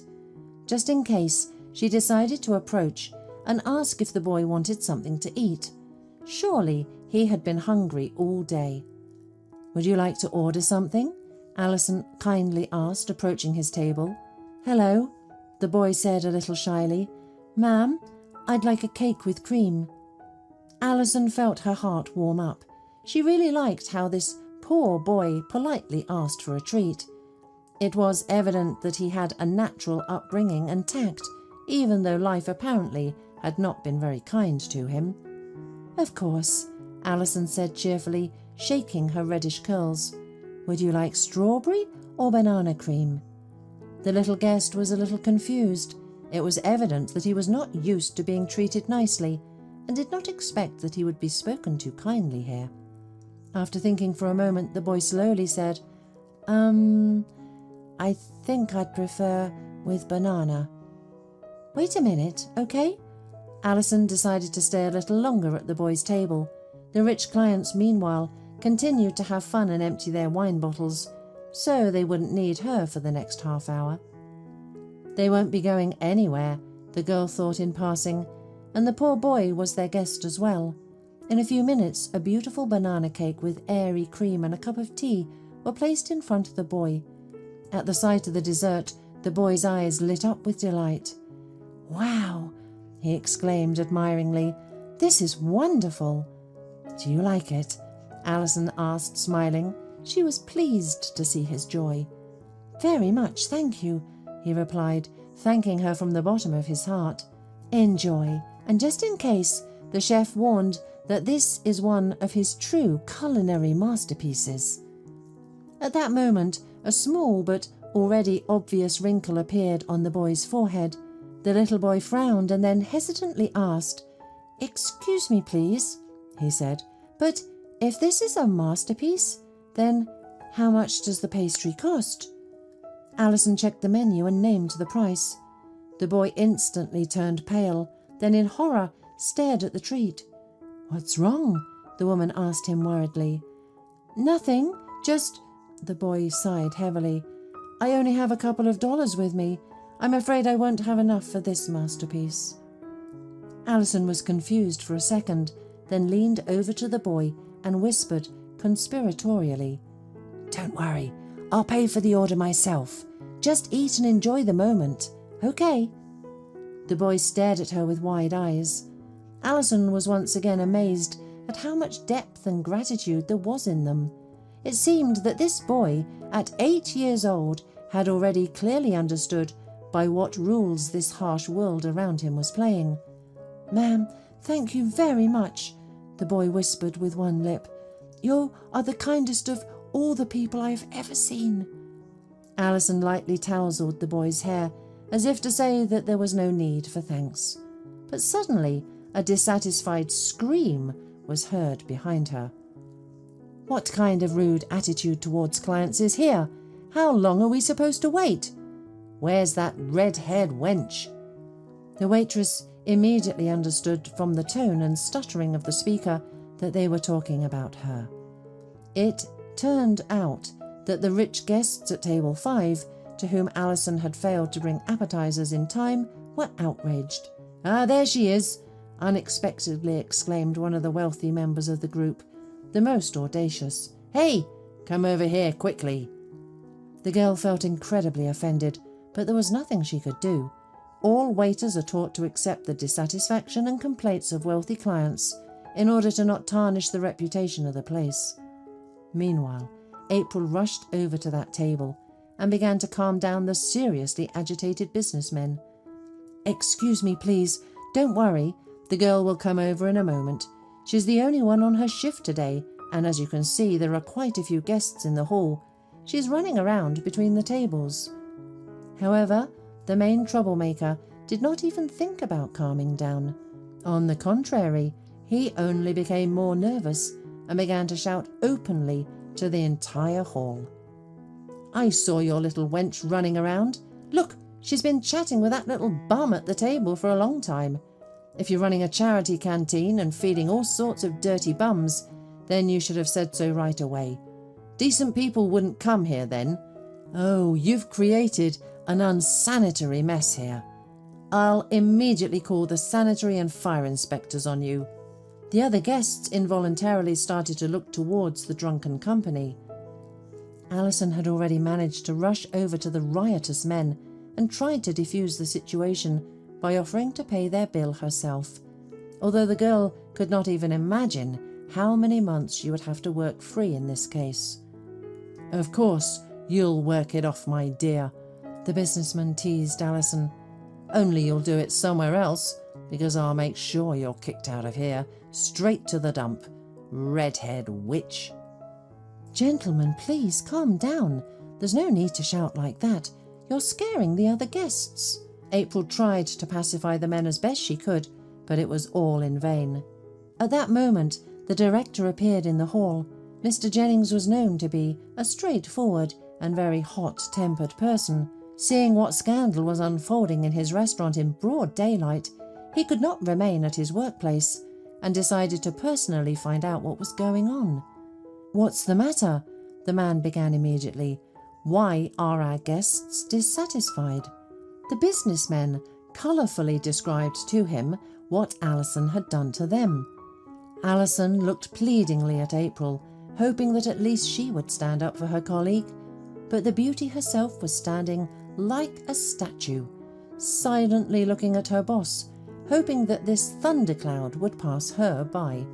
When the businessmen finished their angry speech, Mr. Jennings' eyes filled with blood, angry at the waitress. "Alison, damn it, what have you done here? Who allowed you to serve the homeless?" "According to the rules, you should have kicked out this little bum onto the street." "And what are you doing instead? Serving him dessert from the chef? Are you in your right mind?" "But Mr. Jennings, he's just a child." The woman spoke up for the boy. "Who could he have disturbed here? Besides, I would have paid for his order. Nothing bad would have happened." "Fool!" the director exclaimed in anger. "Fool! We're a premium class establishment. Premium! Doesn't that mean anything to you? This isn't a canteen or some McDonald's, for God's sake. How could you have allowed something like this?" Suddenly he looked at the boy, who was still sitting at his table, frozen with fear in front of the untouched pastry. "You're still here?" the director shouted at him. "Get out of here, so my eyes don't see you, and don't come back here again." The boy hurriedly pulled his knitted hat over his head and ran out onto the street, increasing the distance between himself and the unfortunate restaurant with every passing second. Mr. Jennings adjusted his jacket and turned back to Alison, struggling to contain his anger in his trembling voice. "Alison, work your shift today and then get the hell out of here without month bonus. Understood?" The man then turned to the group of businessmen, the main and most insolent of whom was quite pleased, not hiding his petty triumph. "And to our guests we, of course, offer our deepest apologies." The director dispersed before them in courtesy. "From our side, we will pay for your entire order, as well as give you a special compliment from our chef. Teutonic-style meat with onions and steamed vegetables. All the best, and enjoy your meal." The businessmen nodded in agreement with Mr. Jennings' generous offer, and he, smiling so much that it seemed like all the muscles on his face were already completely tense, hurried back to his office. Alison, abandoning everything, rushed after him. Mr. Jennings, how can this be? I've been doing a good job all these months. And by the way, what did this boy do to you?" The director reluctantly stopped and turned to Alison. "You have long been overdue to take responsibility for your actions, madam. The boy should not have appeared in my restaurant at all. It's nonsense. Shame! So the next time you want to go against someone, with your virtue, think hard first, and then decide on all sorts of adventures. And yes, since we've mentioned it, the chef's compliment and the entire order of these young people I will definitely deduct from your salary, dear. So don't be surprised when you receive the final calculation. And now get to work in the hall, quickly." For emphasis, the director clapped his hands several times. The rest of the evening, the woman held back bitter tears of offence with all her might. She did not understand why, despite wanting to do better, she ran into a brick wall of incomprehension from her eccentric boss. As she wiped up spilled orange juice, the young waitress sadly remembered her past. Alison was about 20 years old, and she had learned one simple truth since childhood. In this complex world, in all things concerning you or your loved ones, you should rely only on yourself. No matter what the matter is, money or the safety of your own life, only you can decide what will happen to you tomorrow. This philosophy did not appear in the girl out of nowhere. When she was only 6 years old, her parents perished in a terrible fire that occurred at the summer house of their relatives. Her father and mother had gone out of town to celebrate her Uncle Lou's birthday. Little Alison was left with a nanny at home, but as her parents promised, this was only for one night. They said that there was nothing for a child to do in the company of adults, and in the morning they would immediately go home. Alas, they never returned from their uncle's summer house. At night, a tipsy group decided to arrange an impromptu fireworks display, and sparks from the fireworks hit the wooden house, which flared up on a hot summer evening like a match. The girl's parents were trapped in the burning house and could not get out in time. The only survivor in this terrible accident was Uncle Lou, who had organized this unfortunate fireworks display. He was outside at that moment and became an involuntary witness to the tragedy. The man immediately called the fire department, and when they arrived, it was too late. Of course, Uncle Lou never intended for anything like this to happen, but his carelessness led to the fact that now the man was serving a prison sentence. Manslaughter by negligence was still considered murder. After that night, Alison couldn't stand only two things in her life: alcohol and fireworks. She always tried to stay away from mass celebrations and found it difficult to tolerate people who had been drinking. This may have been one of the reasons why she subconsciously avoided approaching the group of businessmen that evening. There was too much alcohol on their table, and they quickly reached the point where their brains could no longer control the actions of their physical bodies. This instinctive dislike caused Alison discomfort. After Alison's parents' deaths, her grandmother saved her from an orphanage and took the girl home with her. Mrs. Smith was a wonderful woman who combined authority and strictness with honesty and a commitment to justice, sometimes at the expense of her own interests. Alison remembered very well how she and her grandmother first arrived at her large apartment on the central avenue. Before that, Mrs. Smith had hardly communicated with her granddaughter, and the little girl didn't even have a clear idea of where and how her grandmother lived. This situation was because Mrs. Smith had a poor relationship with her daughter, Alison's mother. The grandmother believed that Alison was always frivolous. She didn't finish university and then married that fool Chris, Alison's father, who worked assembling portable equipment at the plant. Of course, little Alison was very upset about her grandmother's negative attitude towards her parents, but the girl stayed silent so as not to upset the old woman unnecessarily. Only much later, as an adult, did she accept the fact that in some ways her stern grandmother was right. All her life, Mrs. Smith taught children to play the violin and piano at music school. Because of this, the woman's home was characterized by the strictest discipline, and violating it meant inviting her wrath. Wake up at 6. Breakfast is at 6:30. You'll have to cook it yourself, as I don't have time for that. From 7 to 12, school or self-study if you're spending the summer at home. Then lunch. From 1 to 4 p.m, reading or playing the violin. From 5 to 8 are lessons. From 8 to 9 is your spare time, but at your place. I would devote it to self-education again. Finally, at 10 o'clock, it's strictly lights out. Be kind enough to follow these rules and then we'll get along just fine in this house." This was the way Mrs. Smith admonished her granddaughter, not forgetting to scold Alison's mother. "Remember, Alison, if you allow yourself to be lazy, even for a moment, you will end up just like your careless parents." "Grandma, why are you talking about them like that?" the girl pleaded every time. "I always loved them, and I will continue to do so. Why are you so angry at them?" "Why am I angry?" Mrs. Smith repeated it menacingly.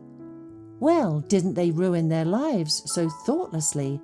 They drank and went to those stupid hippie parties every time someone invited them. They left you an orphan, by the way. Your mother never wanted to study. She was a kind soul, but what good came of it? She spent her whole life flitting around like a dragonfly until the fiery rooster bit her. Your father, may he rest in peace, had no ambition at all. With his golden hands, he could have taken a course or two at an engineering school, and who knows what he could have achieved. Instead, he used to listen to his records and go drinking with his brother. That's how he ended up." The grandmother stopped short when she saw tears in her granddaughter's eyes.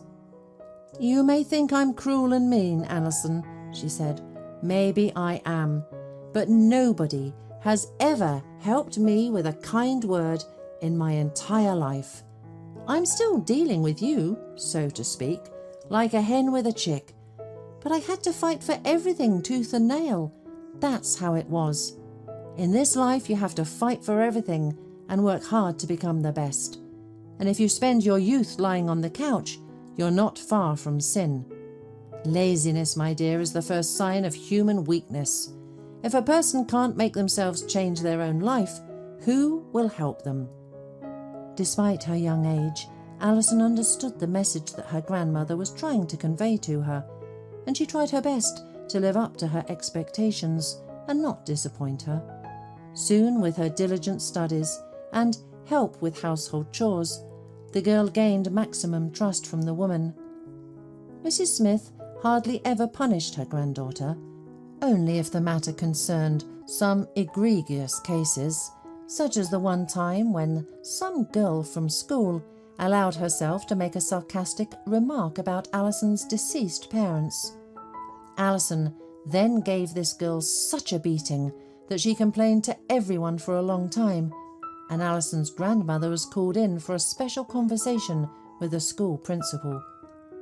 That evening, Mrs. Smith gave her a fiery tirade in which she tried to instill in her young granddaughter the basic concepts of honour, nobility and mercy. But she got what she deserved. Little Alison tried to justify herself.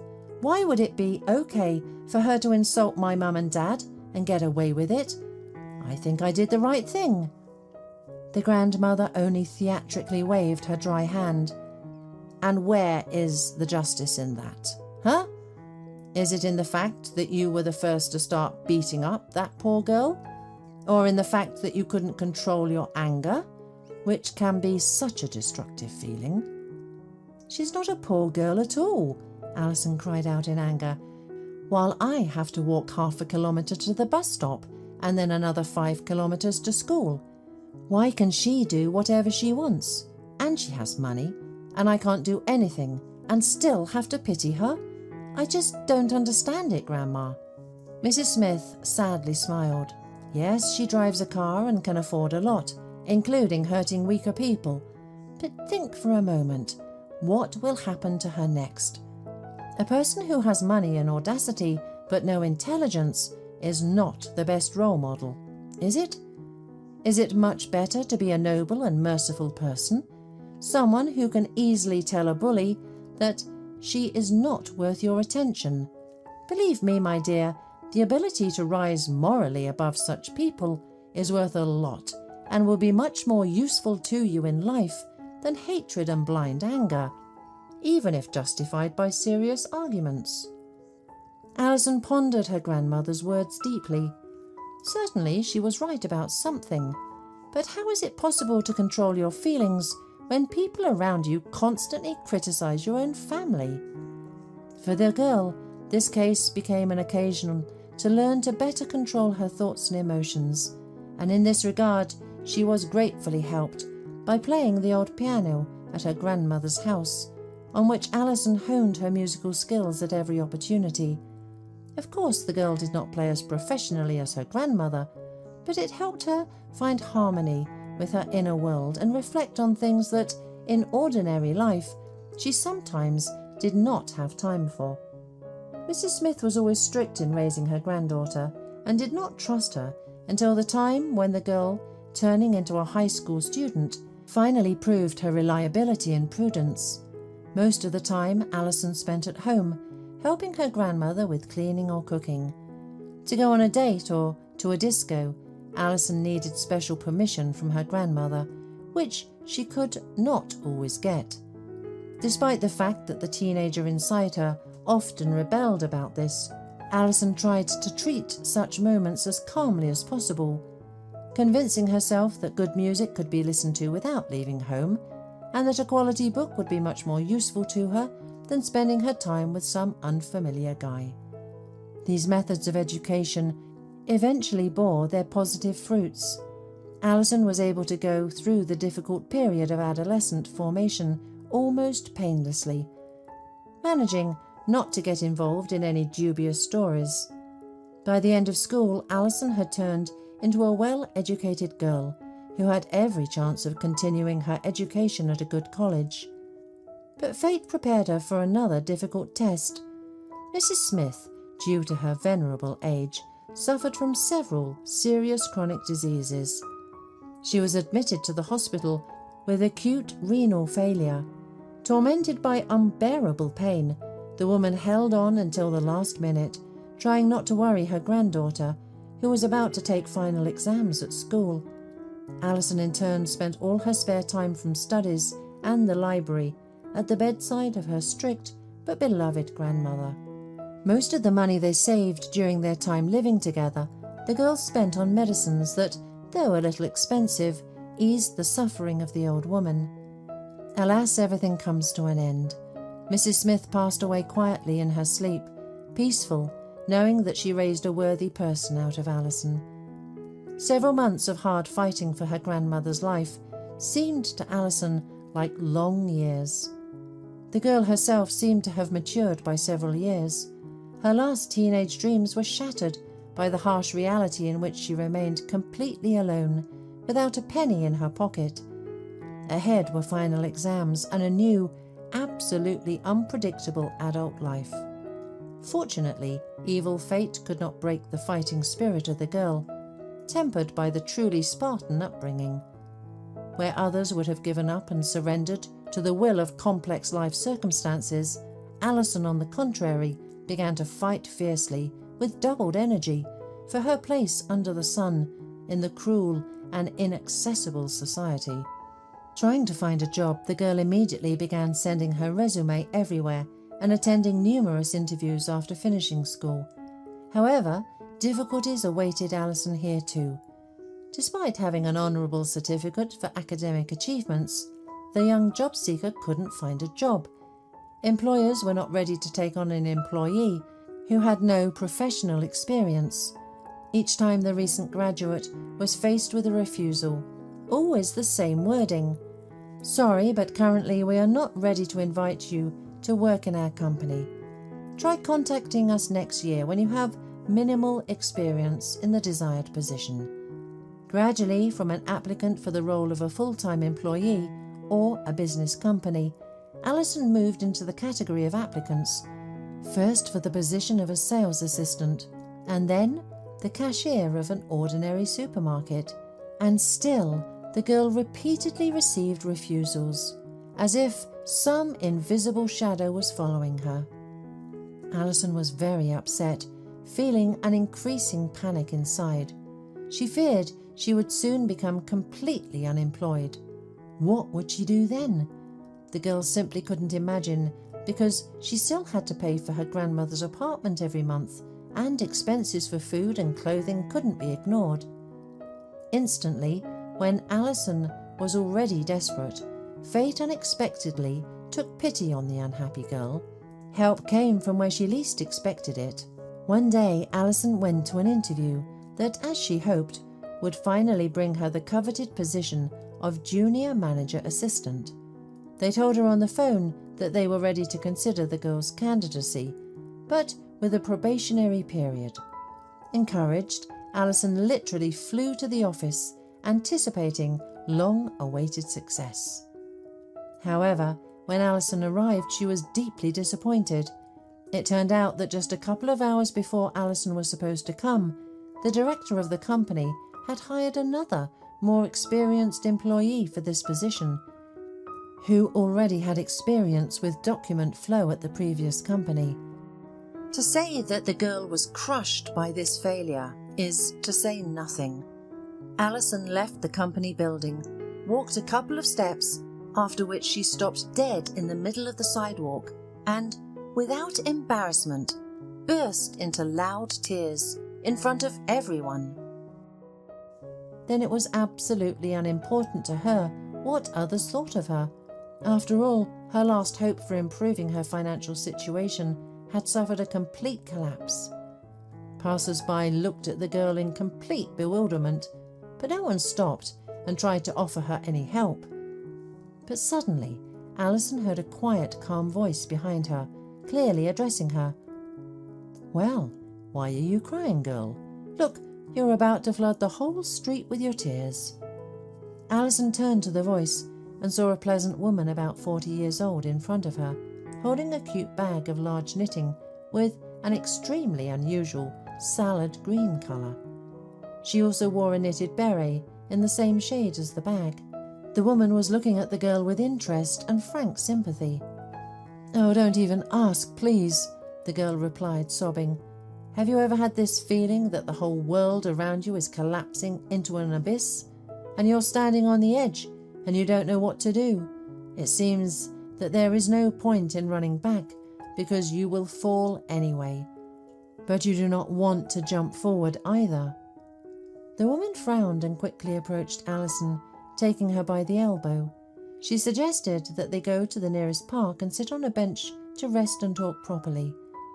Alison was too exhausted to refuse, and besides, the strange woman, whose name was Mrs. Cravat, had managed to win her over. Yesterday's graduate felt that she could trust her, and right now, more than ever, Alison needed support and the opportunity to share her doubts with someone. Later in the park, the two started talking.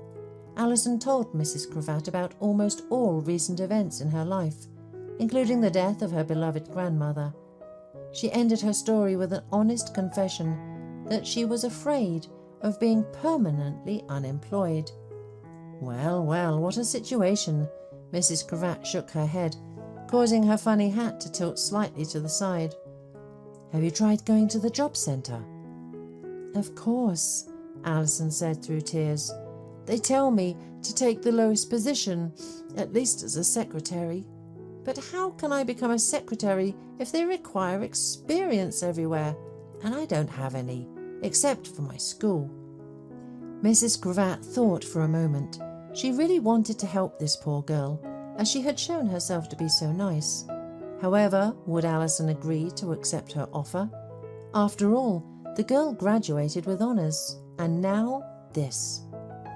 It won't be below her status, of course, just a little bit. Well, never mind. "Listen, Alison, I have one offer for you, but I don't know if you'll like it. You see, I work as a cook's assistant in a respectable restaurant, and we're currently catastrophically short of waitresses.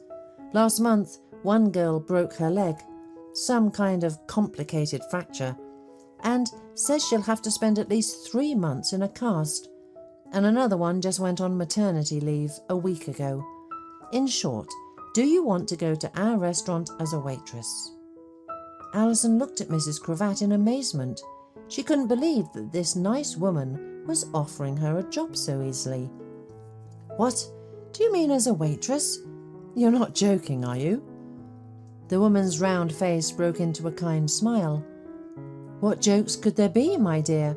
I'm offering you a real one in Golden Lion. Our director, Mr. Jennings, is quite a character, of course. He's a hard nut and a piece of work, but you can get used to him.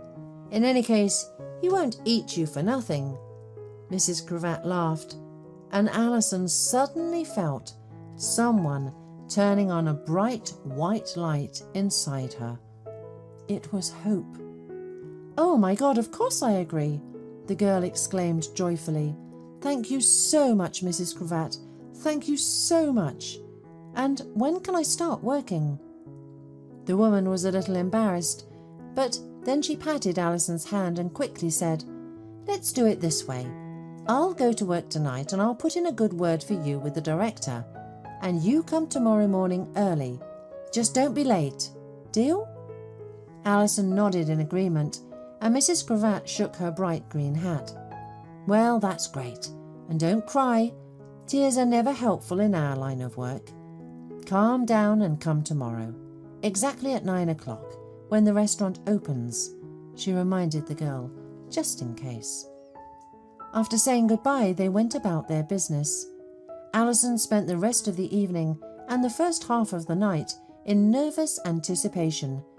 She was distressed, hoping that at least in this place everything would go smoothly. Unpaid utility bills lay on the coffee table next to her. Finally, the girl managed to fall asleep with an uneasy, restless mind. The next day, Alison stood in front of the wide revolving doors of the Golden Lion at 8:40 in the morning. The girl was very nervous and kept pulling at her already long skirt. She wanted to make a good impression on the director so that she could finally get the coveted job. Inside, the restaurant was huge, with a beautiful European standard renovation. Shiny new panels were everywhere, and crystal chandeliers hung from the ceiling, reflecting light on the shine of polished parquet floors. The menu here was also excellent. There were at least 20 different hot dishes alone, and the rich wine list could easily compete with some small French restaurants. In short, Alison was very impressed with the place where she was about to start working this morning. The director reluctantly, but still hired the girl. Mrs. Cravat's personal request played a role here. After all, as Mr. Jennings said, Mrs. Cravat could make such a Caesar sauce that even Michelin himself would be delighted. This, as well as the complete lack of prospects for hiring a competent waiter in the next couple of weeks, made the director make a positive decision regarding Alison.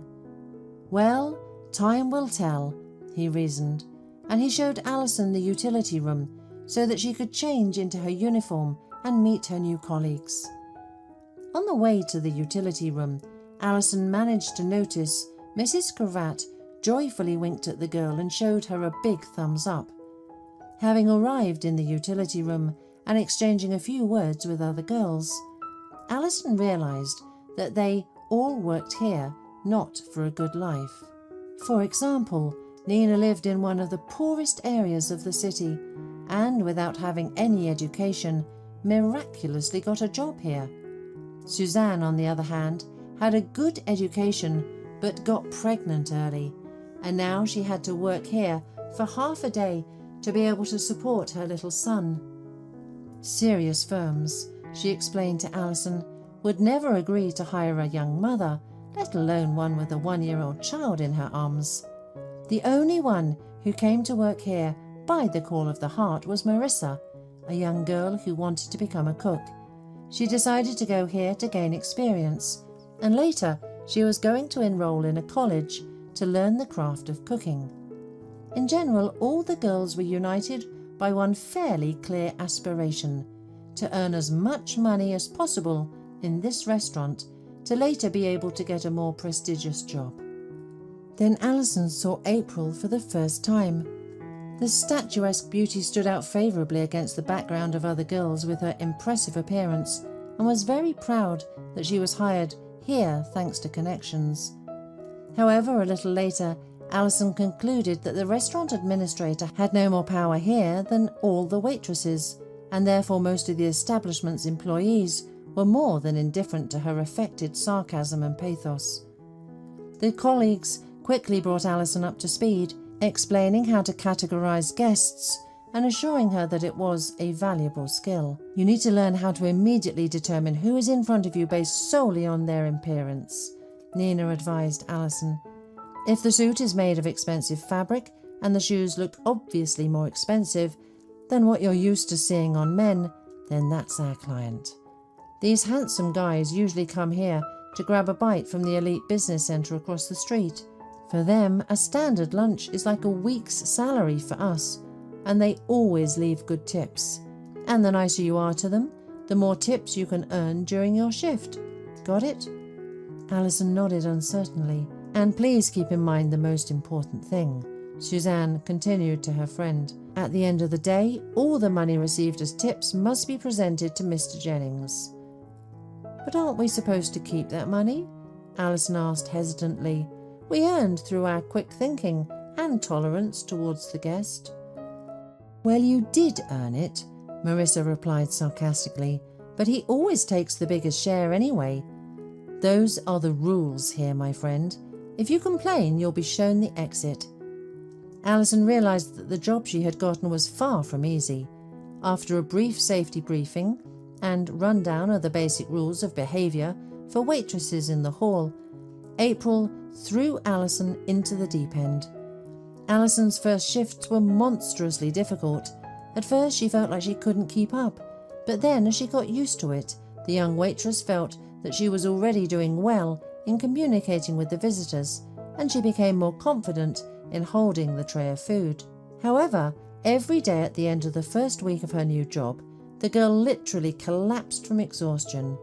Huge calluses formed on her feet almost instantly due to the uncomfortable shoes that all the girls were required to wear. Gradually, Alison was able to get into the swing of things, and each new shift no longer brought her such torment. And now everything was over. Not only was Alison fired from the restaurant, but the director who didn't pay her full salary, that scoundrel, knew $200 in her face and laughed. Everything else went to pay off your debt to Golden Lion. Or did you think we were joking here? Get out of here, fool. The other waitresses sympathised deeply with the poor girl, but unfortunately they couldn't help her in any way. They were too afraid to repeat the fate and lose their job. Mrs. Cravat was especially worried about Alison. Look at him, what a jerk. Okay, he'll get his signature oyster pudding tomorrow evening. I'll put something special in there so that he remembers it for a long time. I can't believe that he started humiliating poor employees in front of everyone. It will end up with him running around the hall with trays and glasses. All the girls will either quit or get fired because of him. So don't worry, Alison. You're not the first and you won't be the last, as they say. Alison thanked the assistant chef for her kind and encouraging words. But deep down, she wasn't sure that such a firmly established order in this restaurant would ever change. Gathering her things, the girl said goodbye to everyone except April, and then left the walls of the Gold Lion forever. For the next few days, Alison couldn't even get out of bed. Depression weighed heavily on her, not allowing her to escape from the crushing burden of various problems. For a brief moment, Alison gave in to dark thoughts and sinfully thought that it wouldn't be so bad to follow her grandmother and parents to heaven. However, she soon forced herself to throw all of this out of her head. What would her grandmother say if she saw how her beloved granddaughter was wasting her spare time completely uselessly? Alison forced herself out of bed and brewed herself a strong cup of coffee. She had to decide what to do next, although the only logical action in this case would be to start looking for a new job. Taking out her old dusty laptop from the closet, Alison began to browse through the latest job listings. At that moment, she was attracted by some movement in the courtyard outside her window. Imagine her surprise when she saw the same poor boy who had politely asked her for a pastry not so long ago. "Hey, kid!" she shouted out of the window, then grabbed her coat and rushed out onto the street. The boy calmly collected cardboard scraps and glass bottles around the garbage cans, apparently intending to take all this to a special recycling point. Seeing this, Alison felt tears welling up in her eyes. "Wait!" she called out to him again. The boy straightened up and looked in the direction of the female voice calling him. To the girl's delight, he immediately recognized her and quickly walked towards Alison. "Hello," the boy spoke. "How happy I am to see you. I was so frightened of that scary mustachioed man that I ran away so fast that I don't remember how I got to the orphanage." "Do you live in an orphanage?" Alison asked. "And what's your name?" The boy shifted the package with his findings to his other hand, then smiled. "My name is Thomas, but you can call me Tommy." The boy adjusted his woolen hat and wore a serious look on his face. For some reason, this caused a strong feeling of pity and warmth in Alison's heart. "I see you're collecting cardboard. Is everything that bad?" the girl cautiously asked, not wanting to scare him off, but still needing to know some details about the boy. "Yeah," Tommy reluctantly began. "I sometimes run away from the orphanage to earn some pocket money. It can get so boring there that I feel like climbing the walls. But here at least I get some money, although I didn't pay for the cake back then." "You really got it bad then, huh?" Alison was touched by the little boy's genuine concern, and so she made a final decision. "Not too bad. Hey, let's go to my place. I live here in this building. We can have some tea. I think I still have some biscuits left. You'll still have time to come back to the orphanage. And what's the point of wandering around the streets in this cold weather?" The boy agreed with pleasure. This became their routine. At first, Tommy would visit Alison every weekend and stay overnight. Alison, being an honest person, visited the shelter herself and explained the whole situation to the management. Fortunately for her, the director and the caregiver did not oppose her communication with the boy. After a short search, Alison found a job at the local hospital. First as a cleaner for half a day, and then for a full working day. Although the salary at the hospital was very modest, Alison had enough money to pay for utility bills and to please Tommy with sweets and other children's joys. Seeing all this, Tommy was ecstatic and never stopped thanking Alison every minute. Thus Tommy and Alison lived together for about a month, and then, on one of the short cloudy days, a big black car pulled up to the house where the girl lived. A tall young man about 30 got out of the expensive car and climbed up the old stairs to Alison's apartment door. The young woman, peering through the peephole, even hesitated to open it for him at first. "Good afternoon," the man greeted her when Alison finally opened it. "My name is Carl Parker. I suppose my son Thomas is with you now?" Amazed, Alison let Carl in, then hurried to put the kettle on the stove. The little boy stared at the handsome, strong man in amazement, who so easily declared him his father.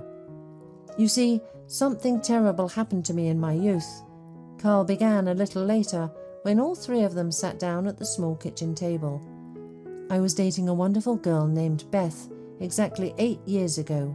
We loved each other very much and wanted to get married, but my parents had an entirely different opinion." The man frowned before continuing, as if it hurt him to remember all this. "Anyway, my father and mother made it so that Beth and I broke up. There was a very unpleasant story. My father made up a brazen, absolutely horrible dirt about Beth, and I, a young fool, easily believed in this. Beth left me. She went to another city and soon found out that she was expecting a child from me. Because of my stupidity, she was so hurt that she decided not to tell me about the pregnancy."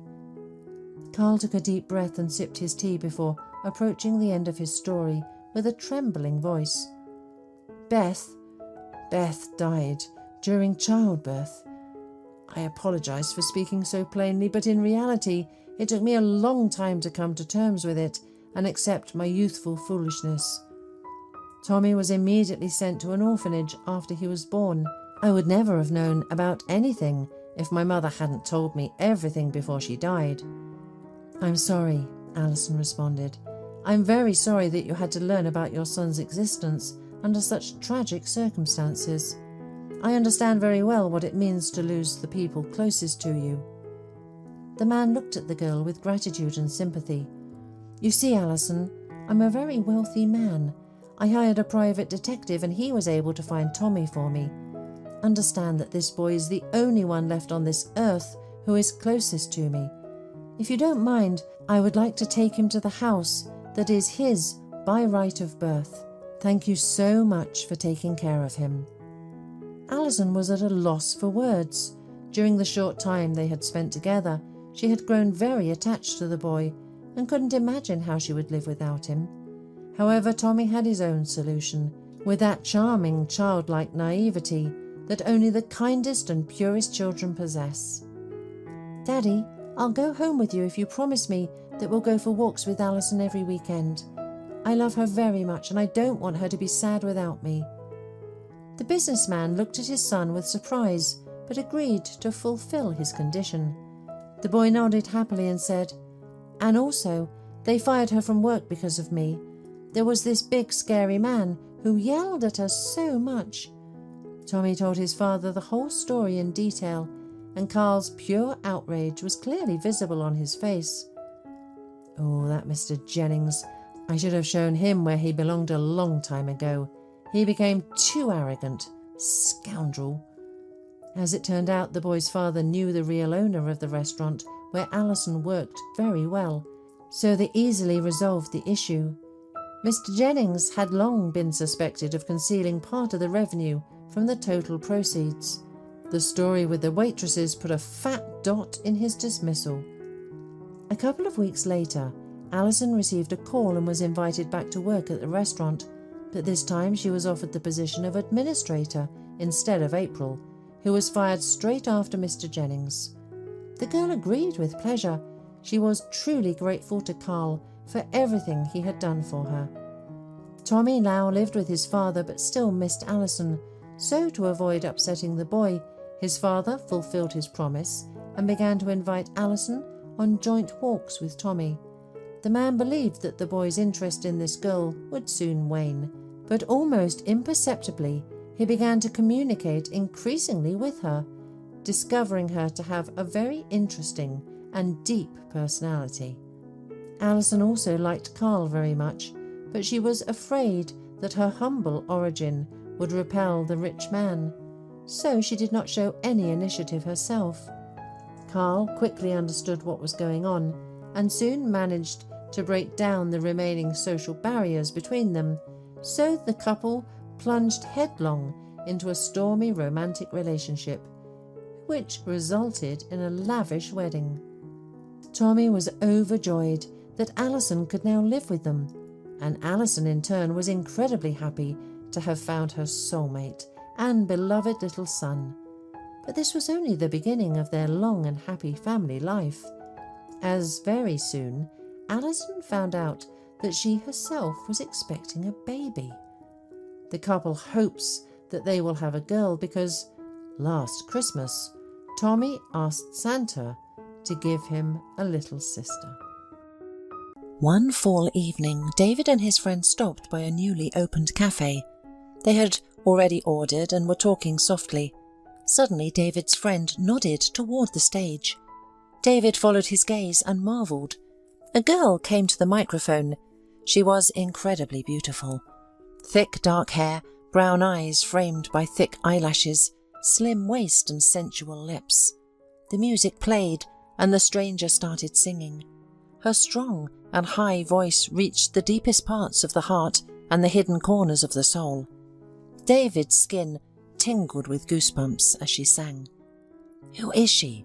Do you know her?" David managed to ask, overwhelmed with emotions and at a loss for words. "Her name is Carrie." His friend grinned, noticing the sparkle in David's eyes. "She has an incredibly beautiful voice." When Carrie finished singing, the audience stood up and applauded. David and his friends stayed at the cafe a little longer, but Carrie didn't go back on stage that evening.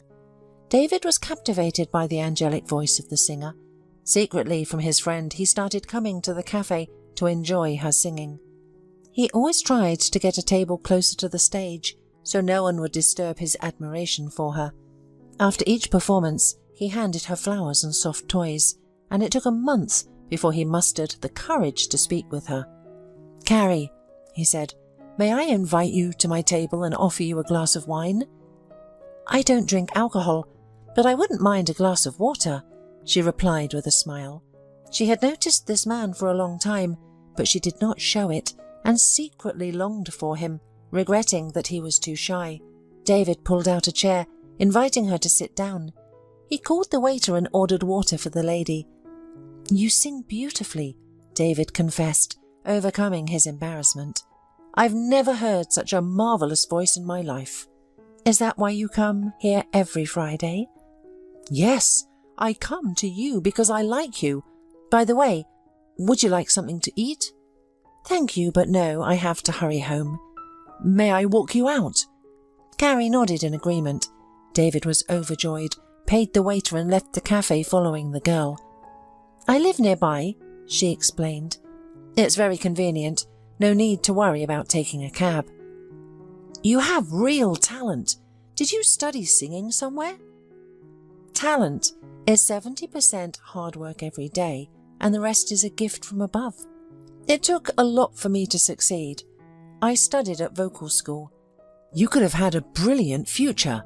Why did you give up the big stage and started singing in this cafe? I can't believe that was your dream."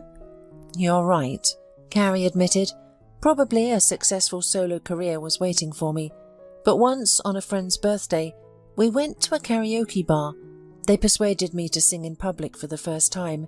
It was well received, and the audience didn't want to let me go and begged for more.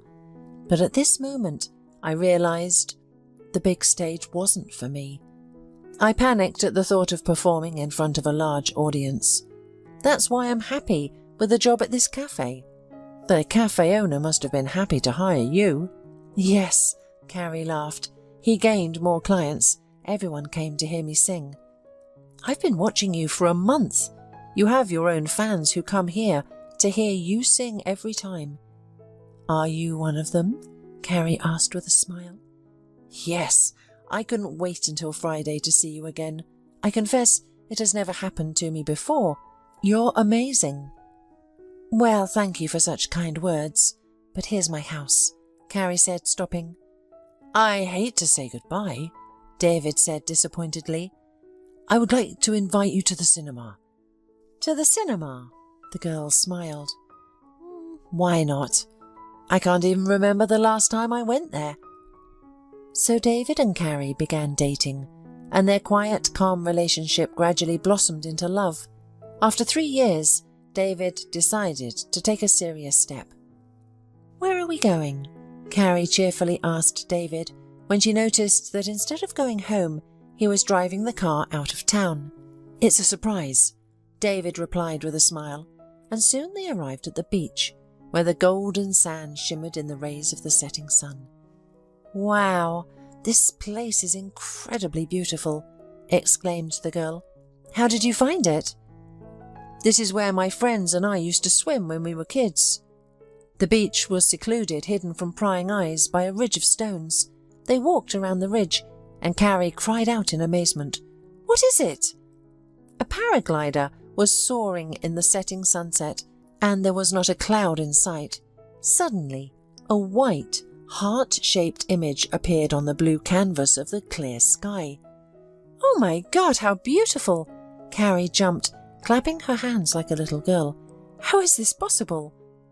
"I asked my friends, the paragliders, to make this for you," David replied with a smile. "Carrie, I don't know how to confess my love to you." He turned the girl towards him and looked into her eyes. "This is the most wonderful declaration of love," Carrie said softly. "Thank you." "Carrie," David's tone became serious. "I love you, and I want you to be my wife." He took a small velvet box out of his jacket pocket, opened it, and revealed a beautiful ring. "Will you marry me?" "Yes," she replied in a trembling voice, and tears glistened in the happy bride's eyes.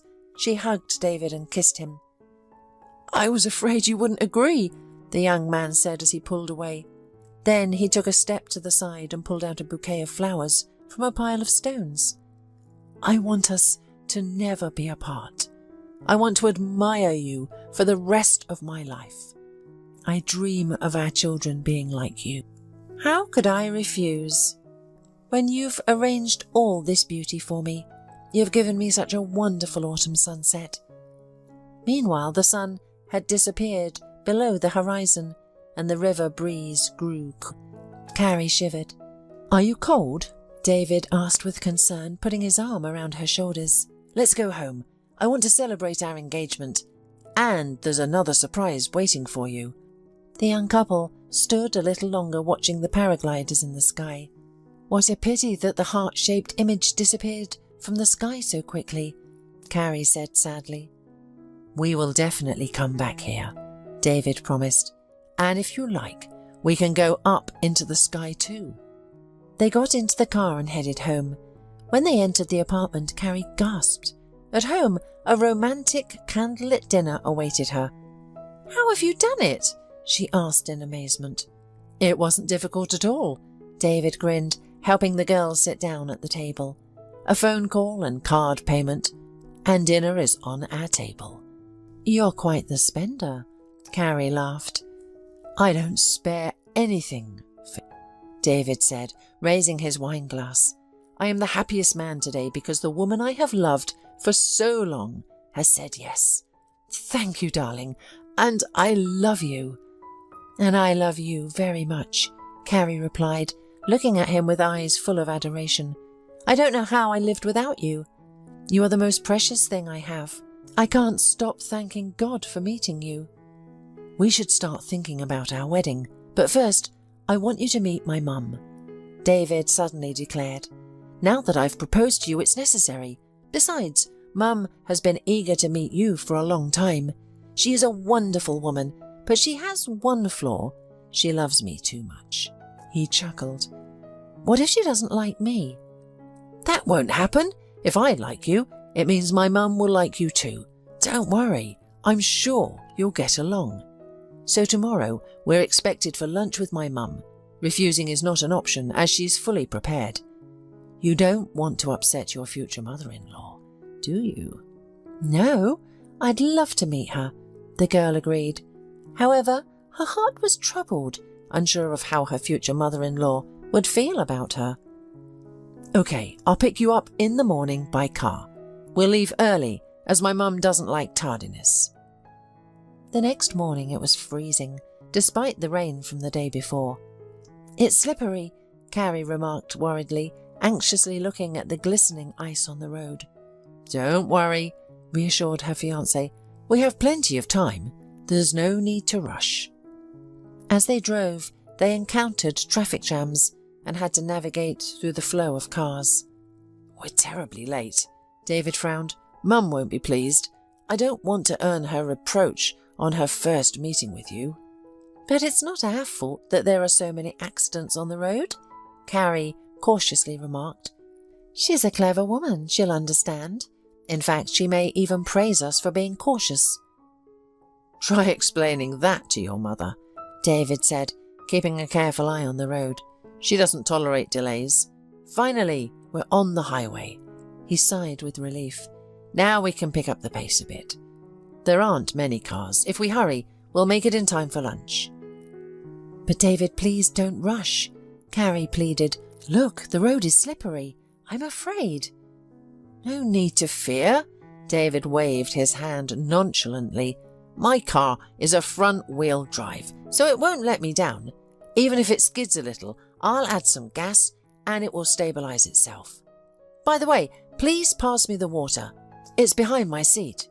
My mouth is dry." Carrie unbuckled her seatbelt to reach for the water. At that moment, the car wiggled. "Hold on!" David shouted in fear, trying to regain control of the car, but it was no use. David! Carrie watched in horror as their car slid from side to side on the road. Do something! We're going to crash! Everything happened instantly. David tried to avoid hitting a tree, but to no avail. Carrie was thrown through the windshield, while David's airbag deployed. He lost consciousness briefly, hitting his head on the door. People nearby rushed to their aid. "Hey, young man," David heard someone's voice. "Are you alive? We'll get you out. Your hands and legs seem intact. Say something." "Carrie," David said slowly. "Carrie, is she alive? There was a girl with me. How is she? What happened to her? Please tell me. What happened to Carrie?" "She's alive. They are providing her with first aid. Hang in there. The help is on its way." They helped David out of the car. He felt dizzy. However, he managed to stagger to where his fiancée was lying. The paramedics surrounded her, attending to her wounds. "My beloved!" David fell to his knees before Carrie, crying. He took her hand and brought it to his lips, kissing it. "Forgive me, I'm a fool for not listening to you. I'm so sorry." "What have I done?"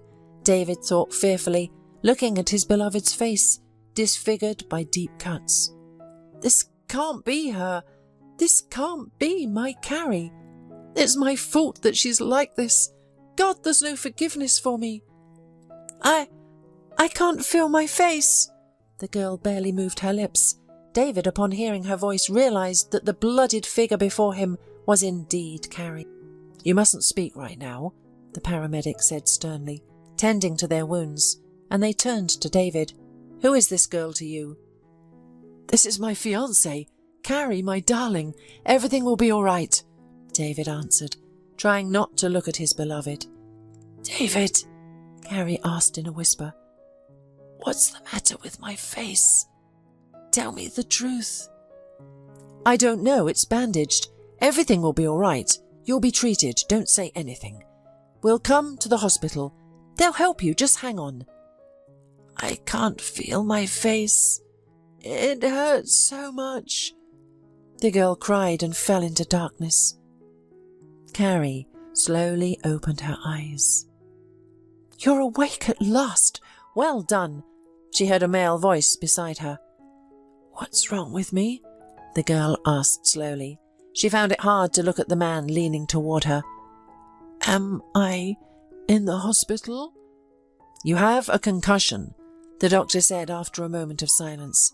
"However, your face and hands are the most affected.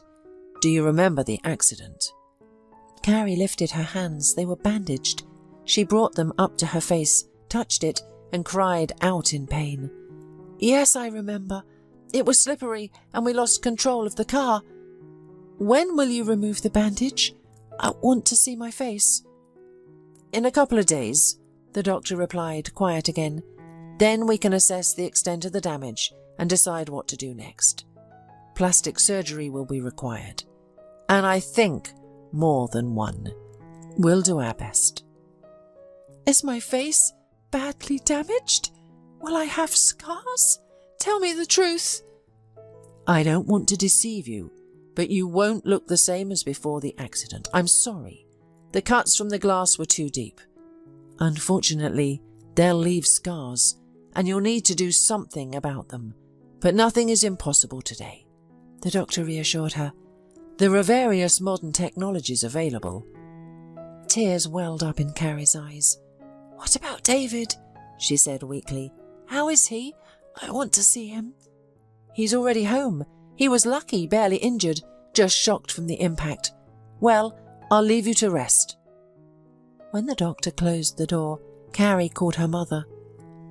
"Mummy," the girl said tearfully. "Mummy, please come. I'm in the hospital." She heard her mother shriek, and in a couple of hours, Miranda was already by her daughter's side in the hospital. The woman sat down on the edge of the bed, took her daughter's bandaged hands in her own, and started kissing them. "What happened?" she asked, barely holding back tears. Carrie told her mother what had happened to her, and at the end asked pitifully, "Am I ugly?" "Not at all, my dear." Miranda gently stroked her daughter's face, hidden under the bandages, and smiled. "You are the most beautiful. You are my daughter, after all." But the mother's heart was bleeding, sobs ready to burst from her chest, but she held on. "I must not show weakness in front of my daughter. I must be strong," thought the woman. "She needs my help now, not my breakdowns." "The doctor said surgery will be necessary, but it's not covered," Carrie said.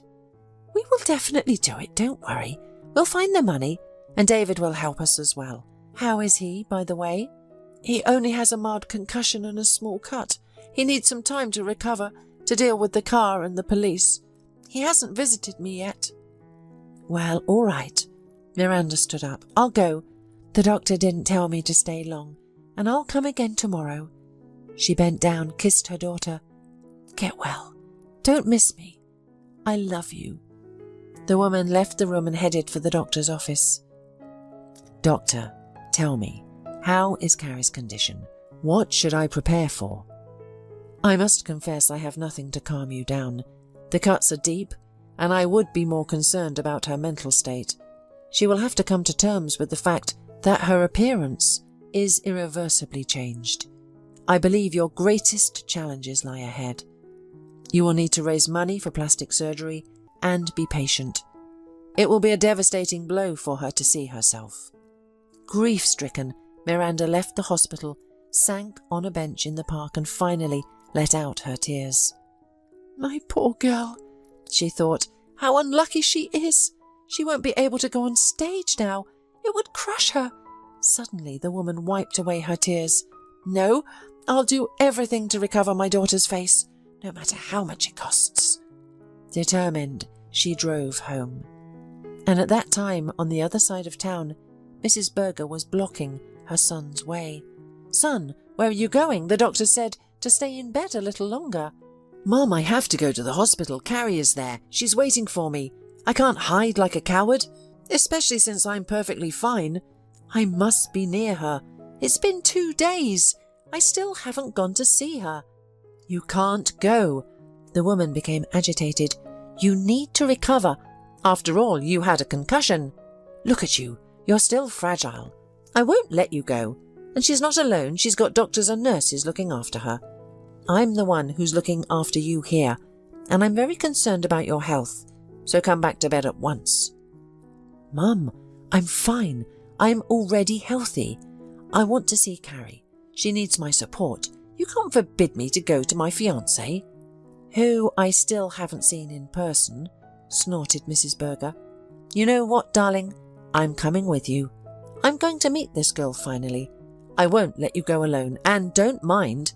What if you get sick?" "Why would you go there? She'll be uncomfortable in your presence. Mum, if you could see. She'll never be as beautiful as before. I must support her. Poor thing, she doesn't know what awaits her yet." "I don't mind, but only on my terms. We'll go to the hospital together, otherwise I won't let you out of the apartment. Don't talk me out of it." "All right, Mum, we'll go together." The son gave in. Carrie was dozing. She heard the door creak softly and opened her eyes. "Hello, darling," she heard her fiancé's voice. "I'm sorry I couldn't visit you sooner." "David!" The girl rejoiced and raised herself on the bed. "I've been waiting so long for you to come to me. It's boring here without you. How are you feeling? I was anxious about you. You didn't call, you didn't come. I didn't know what was the matter with you at all." "Please lie down, darling." David came over to her and sat down beside her. "I'm all right. It's not like I was badly hurt. I feel fine now." "He's a victim of the accident too," Mrs. Berger cut in. "Only he's trying not to show how hard it's been on him. He's barely awake, and he went straight to your hospital." "Carrie, meet my mother," David said, embarrassed by his mother's cold tone. "Pleased to meet you," the girl said quietly. "It's a pity we had to make your acquaintance under such sad circumstances," Mrs. Berger remarked calmly, "but I was anxious to see the girl about whom my son had told me so much. What do the doctors say?" "They say plastic surgery will be necessary," Carrie answered timidly. It's a pity, of course, that it happened like that, Mrs. Berger sympathised. But you're young, you'll get better. Everything will heal. You'll be as good as new. Carrie nodded in agreement, but she herself kept her loving eyes on her fiancé. I already feel fine, so I'll come to you more often, David promised, and then you'll get your stitches out and you'll return home. What about our wedding? The girl asked shyly. The wedding will have to be postponed. David looked at her guiltily. I'm sorry it's come to this, but don't worry, we'll have it later. The main thing is to get you out of hospital as soon as possible. At that moment, a nurse entered the room and called Carrie to dress her wounds. Will you wait for me? Carrie begged. Will you stay with me a little longer? Yes, David nodded. Don't worry, I won't leave. Come back soon. When Carrie left, Mrs. Berger lashed out at her son. And what wedding are you talking about? David, please, think carefully. Mrs. Berger tried to reason with her wayward son. She won't be the same. Why would you waste your life on a woman with a disfigured face? And what about the children? You'll have kids someday, won't you? Have you considered that they might be afraid or embarrassed of their mother? Or they'll be teased if anyone sees them with a mother like that? Son, I know you're a noble man, but think about your future. You'll be tied to her for life. Mum, what are you talking about? David winced. We can make plastic surgery. Today's medicine can reconstruct a person's face. We'll find the best clinic. I won't spare any expense for Carrie. How much will the operation cost? Where will you get the money? Why should you burden yourself with all of this? Please cancel the wedding. The woman hugged her son. Don't ruin your destiny, I beg you. How will you live with her? She's ugly. You won't be able to go out with her. Everyone will laugh at you. It's completely reckless to get involved with a woman like that. But I love her, David cried out. Don't you understand? Love? To hell with that kind of love. You'll find someone else. Look around, there are so many girls. And you're so handsome. Any girl would be happy to marry you. Spare my nerves. Don't make any hasty decisions. If the wedding doesn't happen, the world won't fall apart. You don't owe that girl anything. I don't need anyone else but her. I'll marry her no matter what she looks like. And it's my fault that Carrie ended up like this. If I leave her now, how will I ever forgive myself? Pity is speaking in you, objected the mother, and it's a bad advisor. First and foremost, think about yourself and me. I am your family. You may have many women in your life, but only one mother. Are you trying to drive me to an early grave? Mrs. Berger clutched at her heart. You're an ungrateful egoist. How else can you explain the fact that you value your own mother less than a stranger? No, Mum, exclaimed David in despair. I care for both of you. But she's going to cost both of us a lot. Why are you clinging to her? Do you want to sacrifice your life, your career, for love? How long will it take for her to heal? A year or two? And I want to have time to see my grandchildren. She wept. I don't know how much time I have left in this world. Will she be able to give birth to a healthy child? I beg you, son, don't ruin yourself. Meanwhile, that very moment, Carrie was coming back from the treatment room. She was rushing because her fiancé was waiting for her in the ward. Her heart overflowed with tenderness for him. She had already grasped the handle of the slightly ajar door when suddenly she heard this conversation between David and his mother. Mum! David looked at his mother in despair. Don't force me to make a choice. You know I love you very much, but Carrie means a lot to me too. If you truly love me, worry about me and give up the idea of marrying her. I think she herself must realize that there can be nothing between you now. I'll never accept her, and if you do bring her into our home, I'll curse you. The girl, holding her breath, waited to see how the groom would respond. He was silent for a moment, and then a heavy sigh was heard. Okay, Mum. Frankly speaking, deep down, I feel that your words have sense. But I just need to think about it. And most important, I need to find the right words to say, so as not to hurt her too much. I'm glad you listened to my opinion.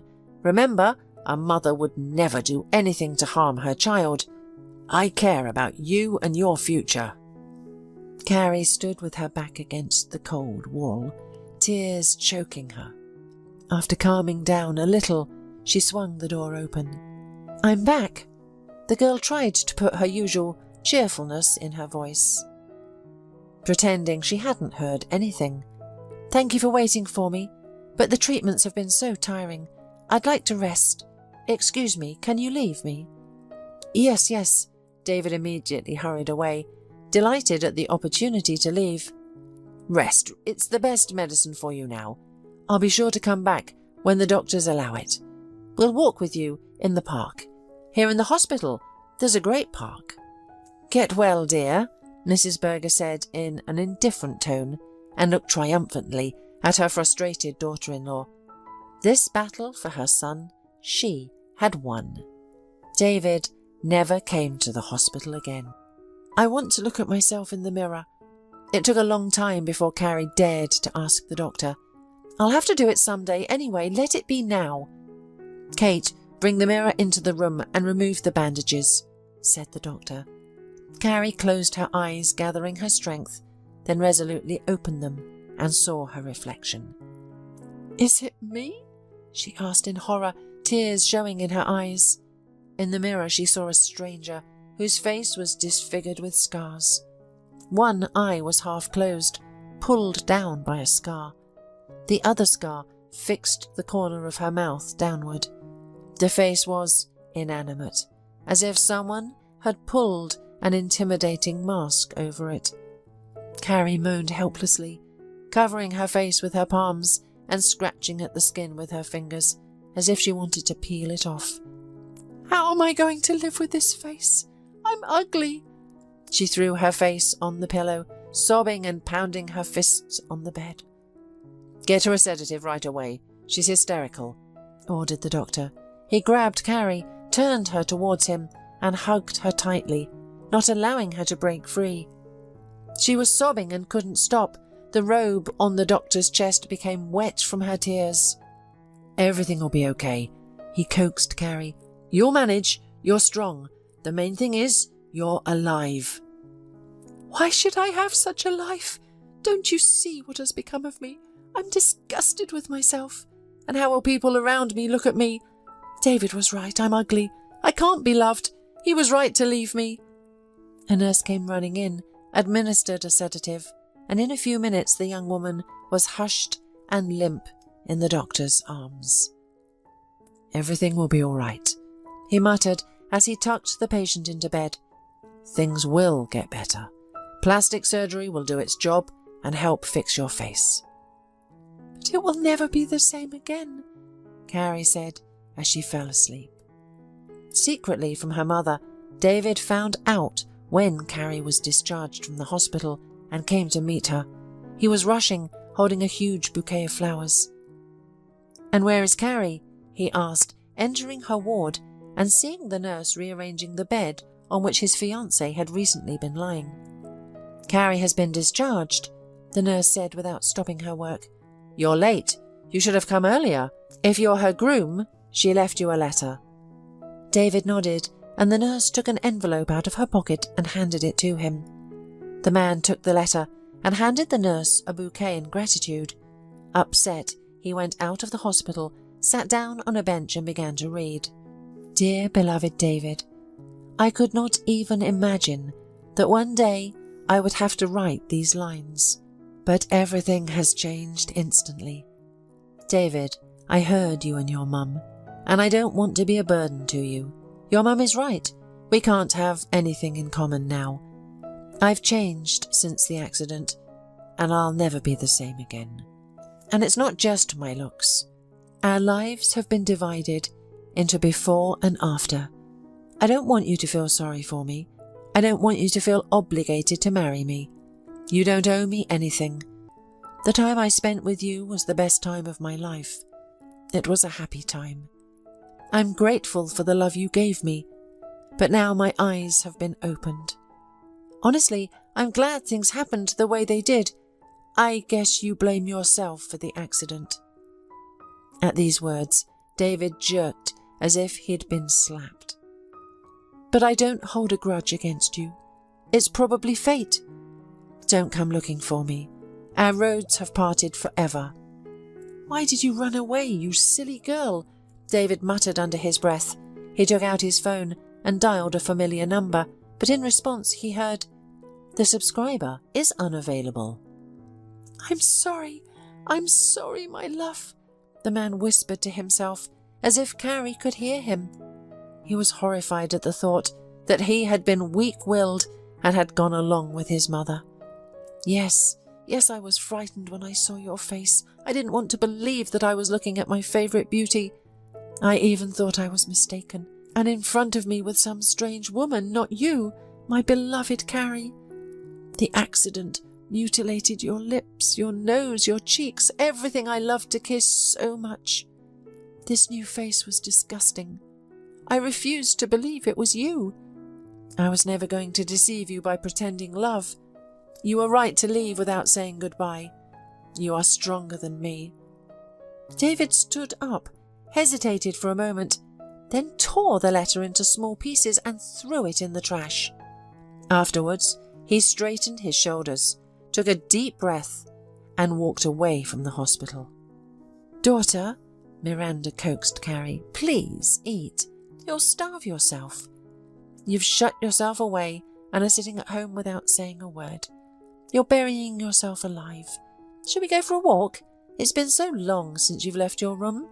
"I don't want anything," Carrie replied in a colourless voice. She lay with her back against the wall, wrapping herself in a blanket. "Maybe I want to die. With a face like mine, I can't even go out on the street. People will be frightened. My place is in horror movies now." "My little girl," her mother secretly brushed away a tear. "You have to live, at least for me. You have arms, legs, and most importantly, you still have your voice." "I'll never be able to go on stage again anyway. I'd rather die than live with the thought that no one wants me." "Don't say that. I need you. We'll definitely think of something. What about David? Why doesn't he call?" "We broke up." "Why? Did he really leave you? At a time like this? What a rascal." "I don't want to discuss it. He's gone. Please, leave me alone."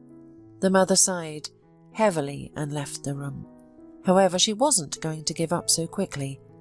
"No way," she said, sitting down at the computer. "I won't let you drive yourself into depression. There has to be a way out. I'm going to find a clinic that can help you get back to normal." "Here it is," she exclaimed after a while. "There is such a clinic, and here is the name of the doctor. Wow, quite young, and already so famous. Let's see, some pictures of the patients. Yes, he's really talented. I'll send a picture of Carrie and schedule an appointment." After attaching the photos, Miranda clicked the button to send the request and sighed contentedly. Now we wait for the call, and if Carrie refuses to go, I'll make her go. She's not an enemy to herself, is she? A couple of weeks later, the counselling invitation arrived. "Carrie!" Miranda cautiously entered her daughter's room. Carrie was standing at the window looking out at the street. "I have good news for you," her mother said. The girl silently turned to face her. "I got in touch with a doctor at a clinic specialising in complicated cases like yours. They're expecting you for an appointment in a month." "Why would you do that? I'm not going anywhere anyway. I'm ugly now. It's like a stigma. How do you expect me to ride on a train? Do you want me to be out in the open and have people pointing fingers at me? No one will let me in crowded places. I'm a freak. Don't you get it yet? It's pointless. I won't even be able to get a job with a face like this. I'd rather die." "Don't you dare talk about yourself like that. I won't let anyone insult you. And I won't let you confine yourself to the apartment." The woman struggled to hold back her tears as she looked at her daughter's face. "We'll definitely come up with something." "What can we think of?" Carrie grinned bitterly. She lay in bed and wrapped herself in a blanket, isolating herself from her mother. "I wish I were a snake and could shed my skin, or at least to put a stocking over my face so no one can see my scars." "Exactly," Miranda exclaimed, clapping her hand to her forehead. "How did I not think of this before? We should order a special hat with a veil to cover your face. How would you like that? Women used to cover their faces with veils. Why not do the same now? Who would object? You'll be a woman of mystery." "Can you find one?" Carrie's voice was filled with interest as she turned to her mother. "I think so, and no one will see your face. With a hat with veil, certainly no one will dare to offend you. They won't have a reason to." "Mummy, if you can do it, then I'll go." A few days later, Carrie tried on a dainty black hat with a thin lace veil. The veil lay like a second skin, holding the scars but outlining the contour of her face. "There," Miranda remarked, admiring her daughter. "Now you can be recognized only by your figure.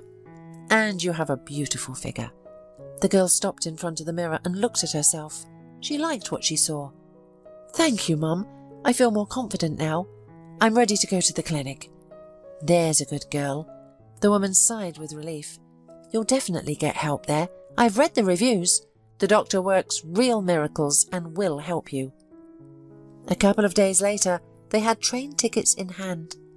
On the appointed day, they arrived in the city, checked into a hotel, and went looking for the clinic. "Good afternoon." Miranda walked up to the receptionist's desk. "We have an appointment." "Yes." The nurse looked at the computer and nodded affirmatively. "Come into the office. The doctor is waiting for you." Carrie timidly entered the office with her mother. "Hello." The doctor smiled at her. "Come in. Take off your mask, please. What a great idea you have to protect yourself from prying eyes." "It was my mum's idea," the girl said, embarrassed. The man was handsome with strong but surprisingly soft hands. He scrutinized Carrie's face, touched the scars. Flipping through her medical history, he shook his head concernedly. "I don't want to hide anything from you, but the case is really complicated. Of course, your surgeon did his best and carefully stitched up the cuts, but they are deep in some places, so the scars are rough. Medicine, of course, is capable of much now, but the treatment will be long. It will take more than one operation." When mother and daughter heard the approximate cost of just one surgery, they turned pale. "You see, your daughter has too much damage. In fact, we will have to restore her face to get back her former appearance. It is not an easy task, and it will have to be done urgently before the scars finally harden. If you agree, we will make a contract now and begin the treatment." "We'll have to think about it." Miranda looked over at her daughter, desperation in her eyes. "We didn't expect that this kind of money would be required." "Then of course think," the doctor agreed. "You have the phone number. When you're ready, contact us. But I'd recommend that you don't take too long to respond. Losing time will worsen the results of the treatment." The women walked out of the clinic frustrated. "We'll never be able to raise that amount of money," Carrie muttered, "especially now that you're working alone." "We have to think of something," Mother answered, realizing that the money was unaffordable for their family. "There are some charity funds. We can collect them. I'll find out. We'll put a call out on the internet, ask our friends, acquaintances. There are many kind people out there. They'll help us with our grief. Let's pull ourselves together. Let's not give in to despair."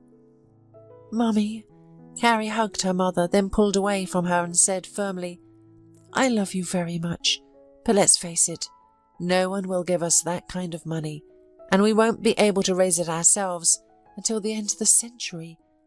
We mustn't cling to illusions." "But what's to be done? We must not give up." "We must just live," replied Carrie simply. "Since I didn't die in that accident, so I should live. Now that I have such a hat with a mask, I'll try to find work." The mother looked at her daughter. "It's going to be all right, sweetheart. Let's go to the hotel. We're going home tomorrow. At home, the walls help. You'll feel better surrounded by acquaintances and friends." "I'll never feel better now," replied Carrie sadly. "You go. I want to walk around a bit, see what sights there are here. I need to be alone for a while. I'm sorry. It's been a hard day." Yes, I understand, but don't stay too long. It's a strange city." "Okay, Mummy, don't worry." Carrie walked through the city, looking at the houses, old buildings, churches, with interest. "What is this?" The girl stopped and listened. "Is it just me, or is there really someone playing?" She followed the sound, leading her to a cafe. The familiar tune that poured out from its open door brought a smile to Carrie's face. It was her favourite music, and the musician playing it was truly talented. Curiosity piqued, she entered the cafe. At this hour, there were hardly any customers. Mesmerized, she took a seat near the bar. "Can I take your order?" the bartender asked, intrigued by her mask. "I would like a glass of juice," Carrie replied, her eyes fixed on the musician, who effortlessly played without glancing at the keys. His slender fingers danced delicately across the keys, producing a soft and enchanting melody. As the music faded, he placed his hands on his knees, still lost in the lingering sounds. Eventually, he stood up and joined her at the bar. His piercing blue eyes, framed by long lashes, stared at her intently. "Why are you looking at me like that?" Carrie snapped under his intense gaze. "Hasn't anyone told you that it's impolite to stare at a stranger so blatantly?" "I apologize," the man stammered, averting his gaze. His eyes remained fixated on the same point without blinking. "I didn't mean to offend you. Please don't think ill of me. I assure you I had no intention of insulting you." "He's blind," the bartender whispered, leaning towards Carrie. "I'm sorry." Carrie blushed. "I didn't know. I'm very embarrassed for jumping to conclusions." "It's I who should apologize for startling you," the man replied. "I usually keep my distance from customers, but there's something warm about you." He paused. "What's your name?" "Carrie." "And mine is Ron. It's a pleasure to meet you." He extended his hand and Carrie accepted it. "You have slender fingers, and your hand feels delicate."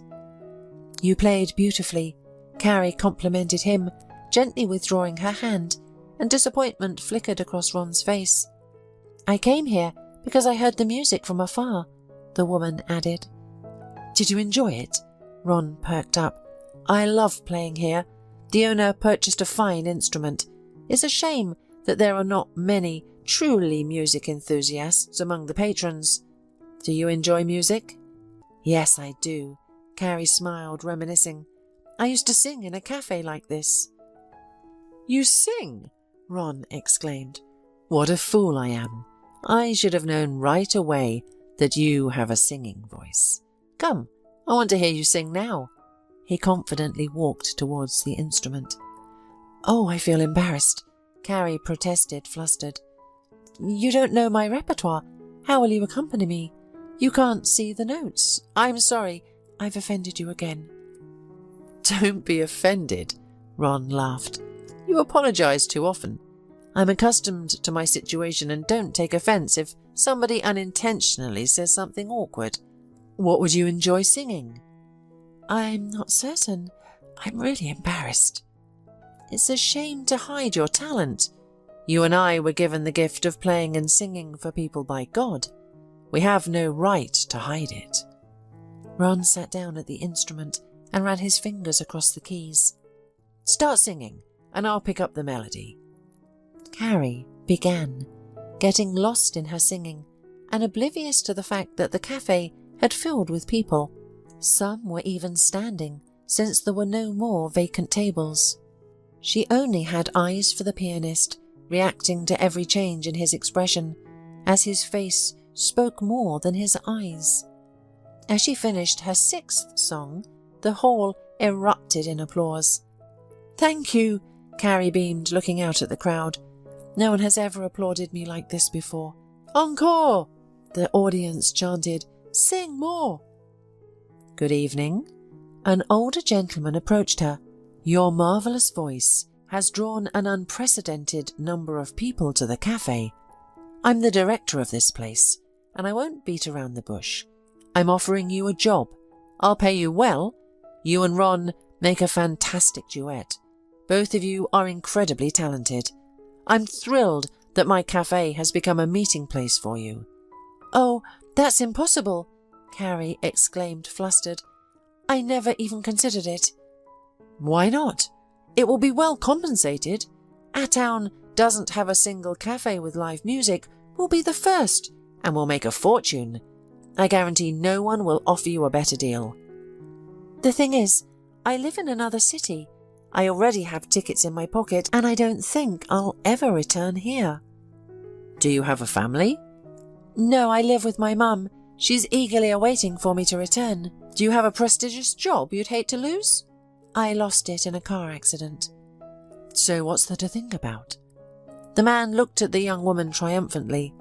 "You have absolutely nothing to lose. And here you've already found admirers of your talent and a job." "But I can sing only in my hat with veil." "No one would reproach you for that. On the contrary, your unusual appearance gives your image a certain mystique and gives people another reason to stop by to take a look at you. But first, people will go for your voice. I've never heard that before." "I need to consult my mum. We're just passing through the city." "Think about it, but not for long. I'll see you tomorrow night to sign a cooperation agreement." "Carrie, please agree." Ron stood up from behind his instrument. "We'll make a great team. I just met a worthy partner, and I don't want to lose you immediately." He found her hand and squeezed it. Carrie warmly said goodbye to her new acquaintance and hurried to the hotel. "Daughter, you're here at last. I've been worried sick." Miranda met her daughter right at the threshold, as if she was standing at the door, waiting for her to enter the room. "Where have you been for so long? I thought you were lost or something had happened." "Mummy!" Carrie hugged her mother and spun her around. "You have no idea what has happened to me in these few hours. I'm staying here, in this city." "What do you mean you're staying here?" "No, I don't even want to hear about it." The woman protested. "We're leaving here tomorrow. There's nothing to keep us here." "I'm not going anywhere. I've been offered a job. I'm going to sing in a cafe. But you can sing in our city. Why stay here? There are strangers around." "That's what I wanted to tell you. I met a man." "When did you meet a man?" The mother was surprised. "Now, Mum. He plays so well, but you can't help but listen to him. He's so handsome, so kind, so gentle." "I can't believe it. When did you see all these qualities in him?" Miranda shook her head in shock. "Sometimes it takes a minute to realize that this is your man. Now I know for sure love at first sight exists. He's like that." Carrie gave her mother a big hug. "I'll introduce you to him. Ron is a wonderful man. Mummy, I'm a grown-up that can manage my own life. I have nothing to lose. I've been dumped by the man I loved, fired from my job. There's nothing holding me back, and here in this city, I can start from scratch." "What about me?" Tears showed in Miranda's eyes. "You haven't thought at all what will happen to me? You don't need me anymore." No, of course I do. My dear, dear Mummy, I'm so grateful for your support. I promise I'll be calling as soon as I have a minute to spare. I'll never stop loving you. Mummy, you've done so much for me." Carrie hugged her mother. "But now I want to take care of myself. This is my chance to try to be happy." "And this man you speak of, how did he feel about your looks?" "He's blind. He can't see me. And to everyone else, my face is hidden under a mask. No one here knows of my misfortune. They are only interested in my voice. You should have seen how I was applauded. I feel needed again." "Well then, my dear daughter, you do have a right to your life, I will not hold you back. What is the most important thing for a mother? That her child is happy. You must have really found yourself. I haven't seen the sparkle in your eyes in a long time." The next day, Carrie saw her mother off and went to the store to pick out a concert dress. "This dress suits you very well," said the saleswoman, admiringly looking at her. "It sits on you like a mould. It emphasizes all the advantages of your figure. I also need shoes and gloves," said Carrie and showed her arms. The saleswoman looked at them apprehensively and pulled out long lace gloves. "You'll be irresistible in this outfit," she remarked. Back at the hotel, Carrie changed her clothes, styled her thick dark hair, and looked at her reflection in the mirror. "Now I'm a real artist." The girl smiled at her reflection. "I thought that after the accident life was over, but it turns out that not everything is still lost." Ron was playing something, sitting at the piano, but as soon as the girl entered the cafe, he immediately raised his head. "Carrie," he rejoiced, "you decided to stay." "How did you know I had entered?" she marvelled. "I felt your presence." "So you're staying?" "Yes, I've decided to stay." She walked up to him and stopped beside the instrument.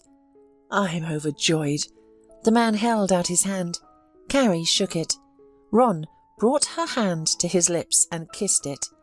"Your hands smell of mint." "It's cream," Carrie said, feeling embarrassed by his obvious attention. Despite that, she enjoyed being around him. "Did you know that you can learn a lot about a person from their scent?" "What can you tell about me?" The girl laughed. "You're a calm, gentle person, completely non-conflicted, and right now, peppermint helps you cope with depression. Am I right?" "Right." Carrie raised her eyebrows in surprise. "How do you know all this?"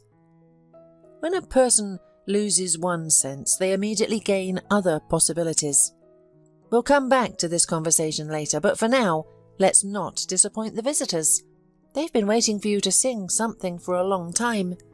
He started playing the first notes and Carrie sang. Her voice was hesitant at first, but then it grew stronger. She didn't look at the audience, she looked at Ron, captivated by his playing. His face shone. The sight of his sightless eyes was mesmerizing. The girl felt his silent support. He listened to her voice and his expression gradually changed. At first, he was tense and worried about her, but then the tension subsided and he calmed down, rejoicing in her success. "Bravo!" the visitors shouted as the last notes of the piano faded away. They applauded and laughed. Someone handed the happy Carrie flowers, and she couldn't take her eyes off her new friend. A peaceful smile never left his face. "Carrie, you have genuine talent," admired the cafe director. "I'm lucky that you came to see us. You should be on a big stage." "I enjoy cozy concerts." The girl smiled modestly. "I don't seek publicity." "I haven't asked why you are wearing a mask," he whispered to her, "but people speculate, trying to uncover your secret." "May I not explain anything?" Carrie asked. "This subject is too painful for me." All right, but is there anything I can do for you?" "I'm staying at a hotel. Where can I rent an apartment?" "I have just the thing for you," the director said happily. "My sister rents an apartment out. I think I can arrange a deal with her. I'm sure she'll give me a discount. And the apartment is close to the cafe." "Oh, that would be wonderful. Thank you so much." Thus began a new phase in Carrie's life. Miranda called her every evening. "Daughter, I'm anxious. How are you doing alone there? Is the apartment you're living in good?" "Mum, I'm doing fine," the girl reassured her mother. "I enjoy working here, and everyone has been so welcoming. At work I forget about my problem. I have music, and I no longer feel inferior. People look forward to my performances. I like this life. I've accepted that I'll have to wear a mask for the rest of my life. You know, it has its advantages. No one can see my face, and I can observe everyone else. Trust me, it's fascinating." "And how is your new friend?" "Ron?" Carrie blushed. "It feels like fate brought us together in this city, in this cafe. He and I are on the same musical wavelength. We don't even need to speak. Everything becomes clear when he plays and I sing. Our hearts beat in unison. But I'm not at peace with myself because you don't know anything about him at all. Mummy, you have nothing to worry about. Neither he nor I talk about our pasts. I suppose it's not the right time yet. We simply enjoy each other's company. Do you remember David from time to time? No, I've moved past that pain, and it's a good thing that he and I broke up, because otherwise I would never have met Ron. He means a lot to me.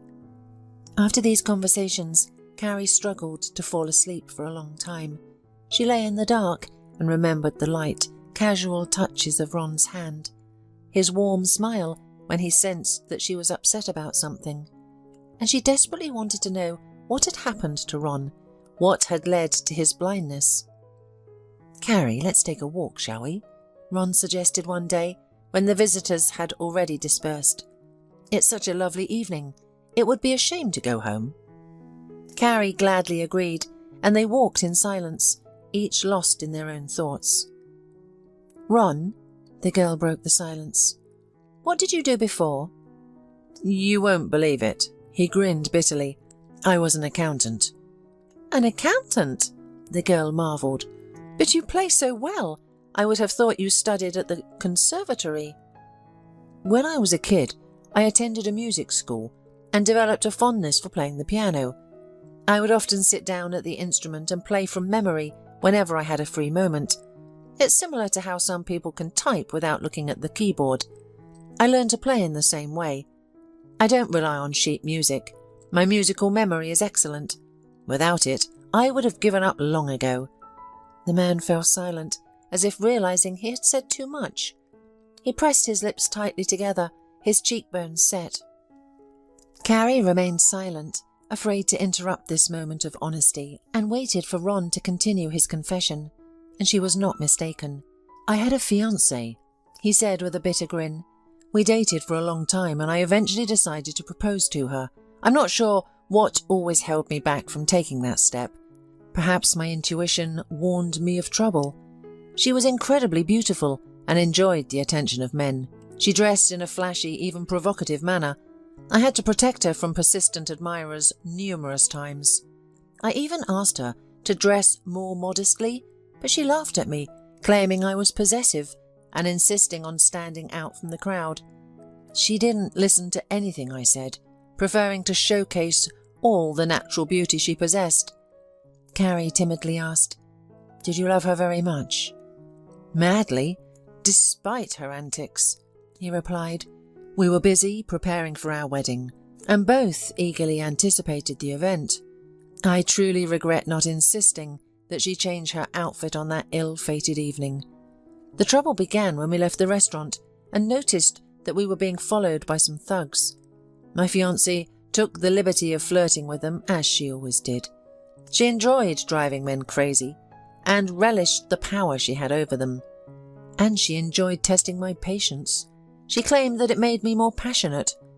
So these random admirers assumed they could invite her to continue the evening. Naturally, I tried to explain to them that they had misunderstood her intentions and that she had no intention of going anywhere with them. A fight broke out. While I was dealing with two of them, the third approached from behind and struck me on the head with a heavy object. I woke up in the hospital surrounded by darkness.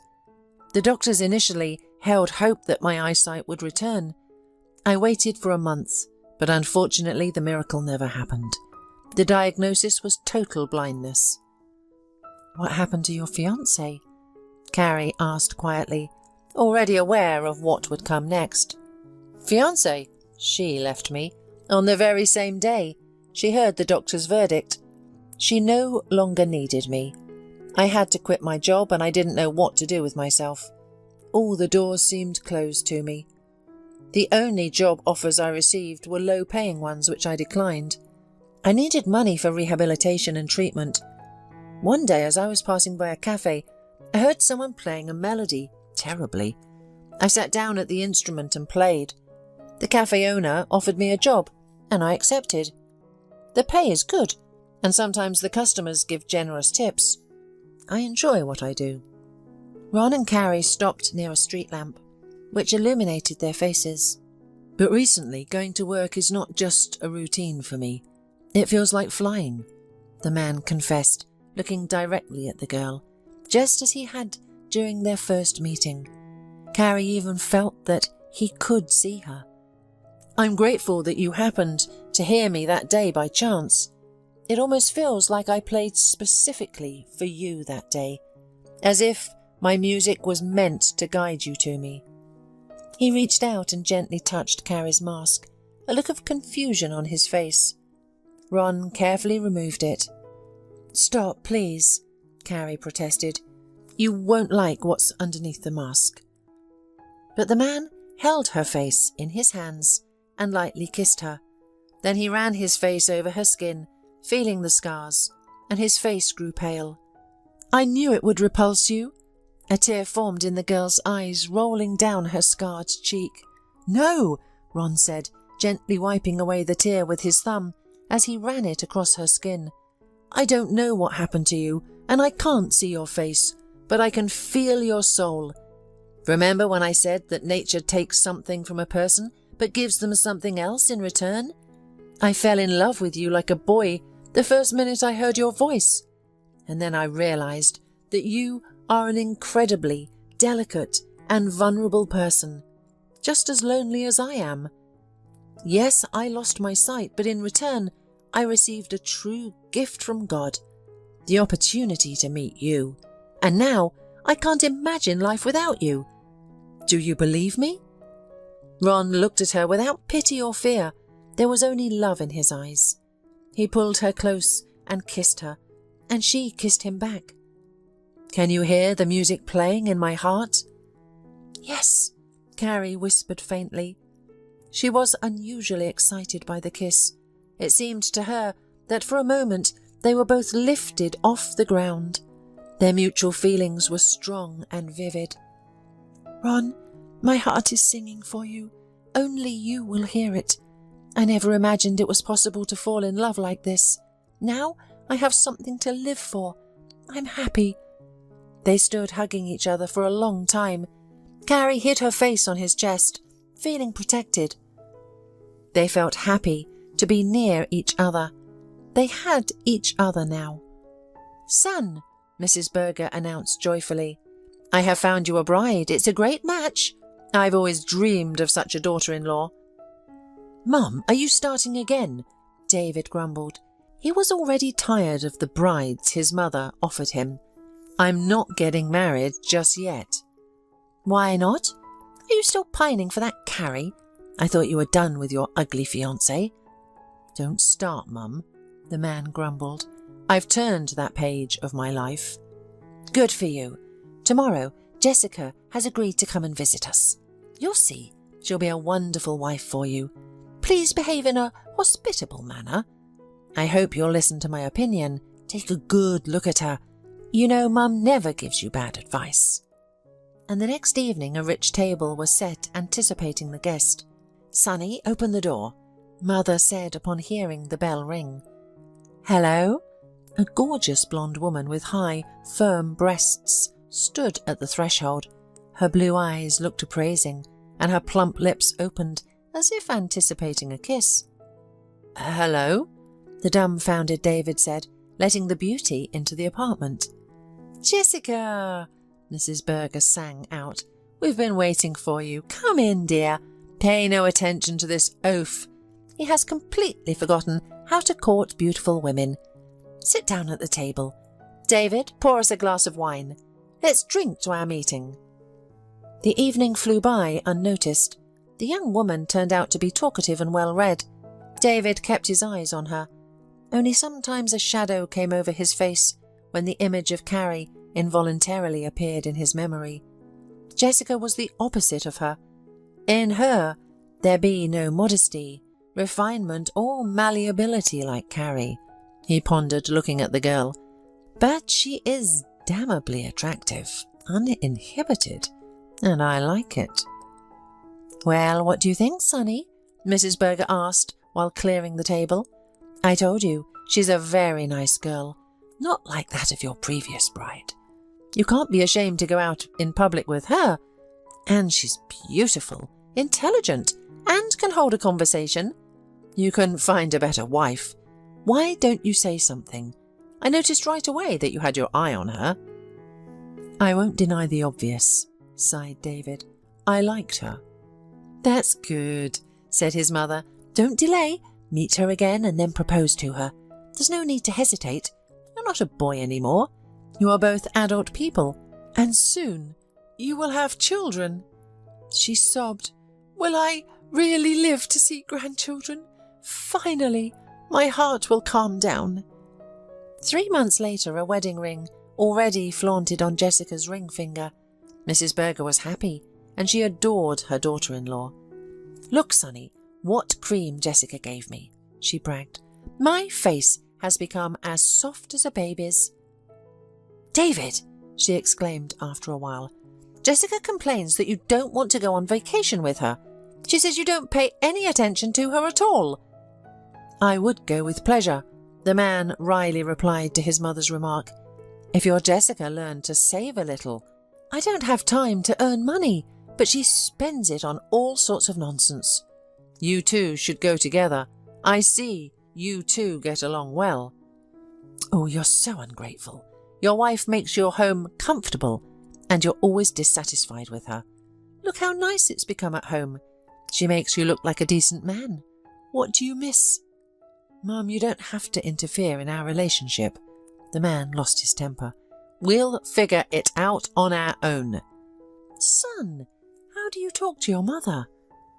"I'm sorry, Mum, but you're always telling me how to live my life. This is my family and my wife. We'll solve our own problems." Upset, David drove home. "What are you dissatisfied about?" He snapped at his wife from the threshold. "I work like an ox so that you can visit beauty salons and expensive clothes stores. And you complain to your mother that I don't pay enough attention to you. So tell her why I'm hardly ever at home." "Well, why do you resent it, dear?" Jessica spoke peacefully, kissing her husband, but he pushed her away. "You're so rude. Nothing terrible happened. It just came to the conversation that you're not home much." "Don't you know why I always work? Because I am trying to get enough money for you, for your endless bills, your massages, your manicures. Damn them all to hell." "You spared me money?" The woman was ready to use her main weapon, her tears.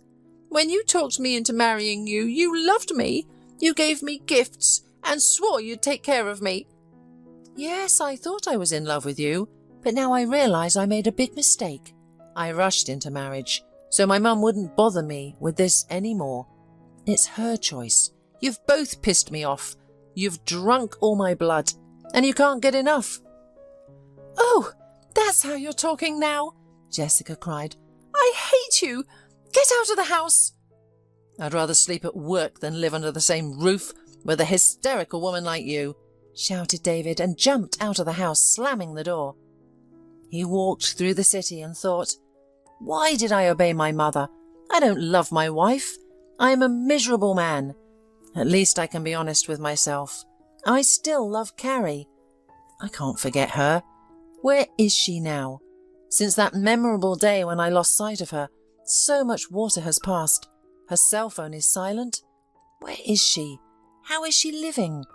I am still tormented by an abiding sense of guilt for her." He walked on, unable to make out the road, seeing no one around, but suddenly he stopped. What the hell? There was a stirring in his heart, a long-forgotten warm feeling, remembering something dear, native. Who's singing that? The man hurried to the sound of the marvellous voice, afraid that now the song would fall silent and he would not be able to find the performer. David literally ran into the cafe and froze. Carrie was standing at the microphone. Her face was hidden by a mask, but he would recognize her voice, her figure, even in the crowd. The customers applauded as the last sounds of music faded away. "Carrie!" David stepped towards his former bride. "I've been looking for you, but I didn't expect to find you here. Your voice brought me here." "Hello, David." The woman spoke calmly. "Why were you looking for me?" "I missed you. Have you forgotten me?" "Even if I wanted to forget, I can't." She grinned. "My face reminds me of you every morning and evening. The rest of the time, I hide behind a mask, and I'm quite content with my life. Why did you come here?" "You have a right to reproach me. I admit I did a mean thing to you then. But it's never too late to make things right. I want you to come back to me. I'm different now, but I still love you. I beg. I'm sorry. Let's start over." "It's too late. I've changed too.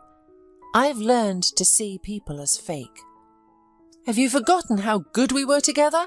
I can't live without you." "So much you can't live that you got married?" She nodded at his wedding ring.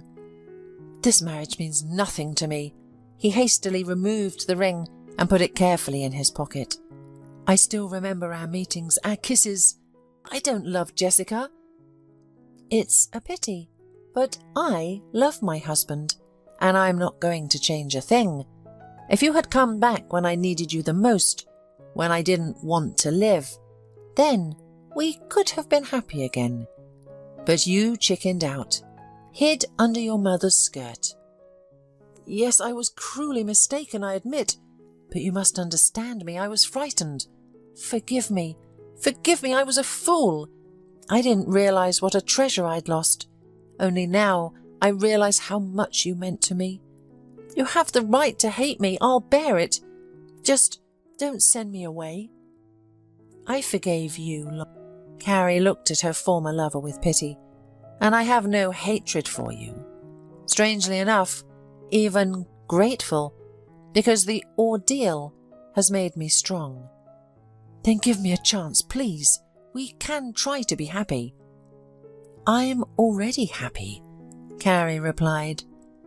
"I have a caring husband, and we are expecting a child." David only now noticed the rounded belly of his former lover.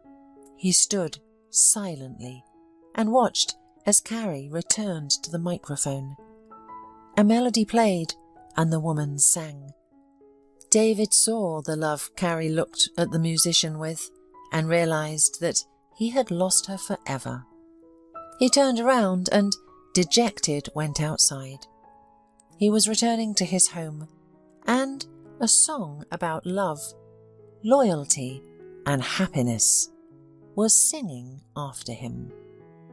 "You are such a good woman, a true mother of many children, and of course, you are a very courageous woman if you decided to have so many children," Natalie, a playground buddy, respectfully said to Gina. "Thank you," Gina replied with embarrassment. "But, you know, it's just that I grew up in an orphanage myself. I never knew my parents, and I always dreamed of having a large family. So I'm trying to give as many kids a home as possible. By the way, they're not all mine." "Really?" Natalie marvelled. "Yes, 3 of them we adopted. They were orphaned after my best friend died." Gina nodded sadly. "How awful. What happened to her?" "She died with her husband in an accident," Gina answered and sighed heavily. "How unfair it is sometimes," Natalie exclaimed, placing her palm on her lips. "It's such a pity that tragedies like this happen to good people." "Yes, that's really unfair. My friend Holly was a good woman." The 2 women fell silent, keeping an eye on the little ones frolicking in the playground. "And the others? Are they yours?" Natalie cautiously continued. "Yes, I gave birth to twins in my marriage. So it turns out 5 flowers of life are growing. This is a whole bouquet." "Your husband is a good man, I guess. How does he cope with such a load?" Natalie kept wondering. "No," Gina smiled sadly. "He couldn't handle all the chaos. Our own twins were already a handful, and my friend's kids were too much for him." "Have the arguments started?" Natalie asked regretfully. "Yes. Michael became nervous and angry. He shouted at me and the children constantly. He insulted us and reproached me for being on maternity leave and not working. He accused me that there wasn't enough money in the family and that all my attention belonged only to the children and not to him. Why did he say that? Didn't he realize how hard it is to raise 5 little kids? Why didn't he help you? You know, he didn't even mind at first. He agreed to adopt Holly's kids without arguing. But then when he actually faced it, he realized that he couldn't handle such a burden. Gina replied quietly, "So, did you get divorced?" Unfortunately, it happened. Michael abandoned us. And not just abandoned, but went to a rich mistress. How could he do that? He's a scoundrel. Natalie was outraged. She's rich, a little older than him, but with a well-established business, which lacks a man's hand. He told me all this when he came to get his stuff. He bragged. How could I miss such a chance? Why did he do that to you? Couldn't he just walk away quietly? Natalie shook her head pitifully. I don't know whether he wanted to hurt me or justify it to himself. It was too hard for me to think about the details. My heart and soul were shattered. Only the kids kept me from losing my mind. I had to hold myself together to not fall apart. Mum, Natalie's son ran up to the bench. Let's have an ice cream. Okay, Sonny, said the woman, searching through her bag. Here, go to the store and buy it. The little boy tucked the bill into his pocket and happily ran off to make the purchase. Watching him, Gina let out a heavy sigh.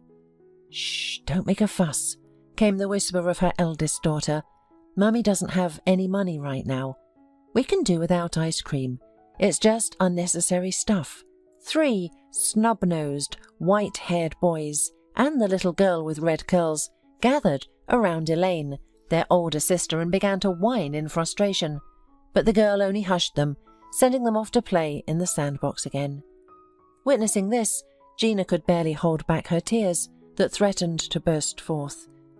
After her husband left her, she found herself starting from scratch, struggling to make ends meet with the pitiful allowance provided by the state to pay bills and buy groceries.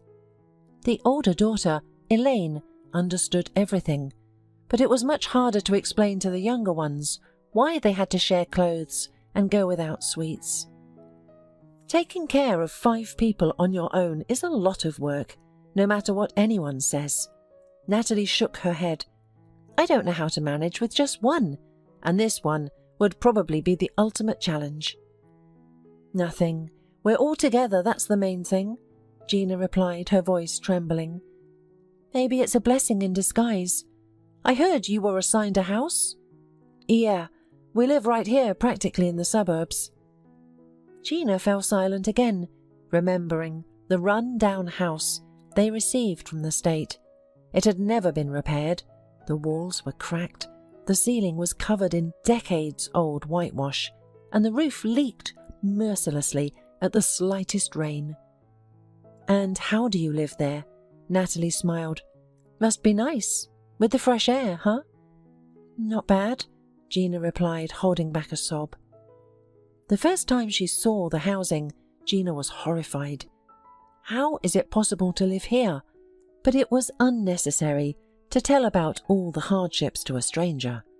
After all, Gina didn't want to look too pathetic, making Natalie show more compassion than she already did. Mum, do you have a handkerchief? Elaine asked, approaching Gina. Igor has a runny nose again. Here you go. Gina smiled guiltily at her daughter. Oh, we have colds all the time too. It's normal at their age, don't worry. Natalie tried to encourage. Yeah, I guess. Elaine shrugged and ran to her brother. In fact, the younger kids were periodically sick with colds because of the bad environment at home. Endless medicines drained a considerable amount of money that could have been spent on repairs. Without repairs, kids' colds continued with enviable regularity. It was a vicious circle. Elaine, gather the little ones. It's time to go home, shouted Gina. Leaving already? Asked Natalie. Yeah, I still have an interview to go to today. I want to try and get a part-time job." "Who's going to look after the kids?" wondered Natalie. "Our neighbour, Mrs. Goldstein. She is a holy woman," smiled Gina. "It won't be bad for us, but she helps all the time. She substitutes for me when I need to run errands in town. She has no grandchildren. Her son died, God rest his soul. She says she enjoys taking care of the little ones." "Wow. How does she manage so many kids?" "She's used to it. She used to work in a kindergarten, but now she's retired. So she gravitates towards the kids, just to find some happiness and meaning of life." A noisy group led by Elaine ran up to Gina, chattering away. "That's it, let's go home. Mrs. Goldstein is already waiting for us," she said with feigned severity. "Goodbye," shouted Natalie after them. "Goodbye," squeaked the children in unison, waving their hands. "Oh, well, I've been waiting for you. Come into the living room. We'll have tea now," Mrs. Goldstein greeted the guests. As soon as the front door of the apartment opened, the noisy crowd rushed in, almost knocking the elderly hostess off her feet. "Don't run around the apartment," Elaine scolded them. "Let them," waved the elderly woman. "Thank you, Mrs. Goldstein. You are our saviour. I will be forever indebted for your help," said Gina with gratitude. "Oh, it's nothing," smiled the elderly woman. "Elaine, dear, go look after the little ones. We need to talk to Mum." Waiting until the eldest girl disappeared into the room, Mrs. Goldstein motioned for Gina to lean closer. "Gina, that inspector from Social Security came by. He says they have a suspicion that you're not taking good care of your children." "Oh, they've come to you already." "I know about their suspicion. They sent me a letter. It says they'll probably take them all to an orphanage," Gina said bitterly. "Those scoundrels! What are we supposed to do?" Mrs. Goldstein shook her fist at nothing. "I'm going to get a job. I need to improve my financial situation urgently." "Listen, dear, you have such a good voice. Maybe try to be a singer," unexpectedly suggested the neighbour. Gina thought about it. Back in the orphanage, she often took part in various competitions and won them, easily surpassing her opponents. All the teachers prophesied a good future in the world of music, but it turned out that getting on stage without connections was very difficult. "My train has already gone, Mrs. Goldstein," Gina said tiredly. "I haven't sung in a long time. As soon as I got married, I tied myself up with all the household chores and stopped singing at all. It's just like muscles. You have to practice all the time."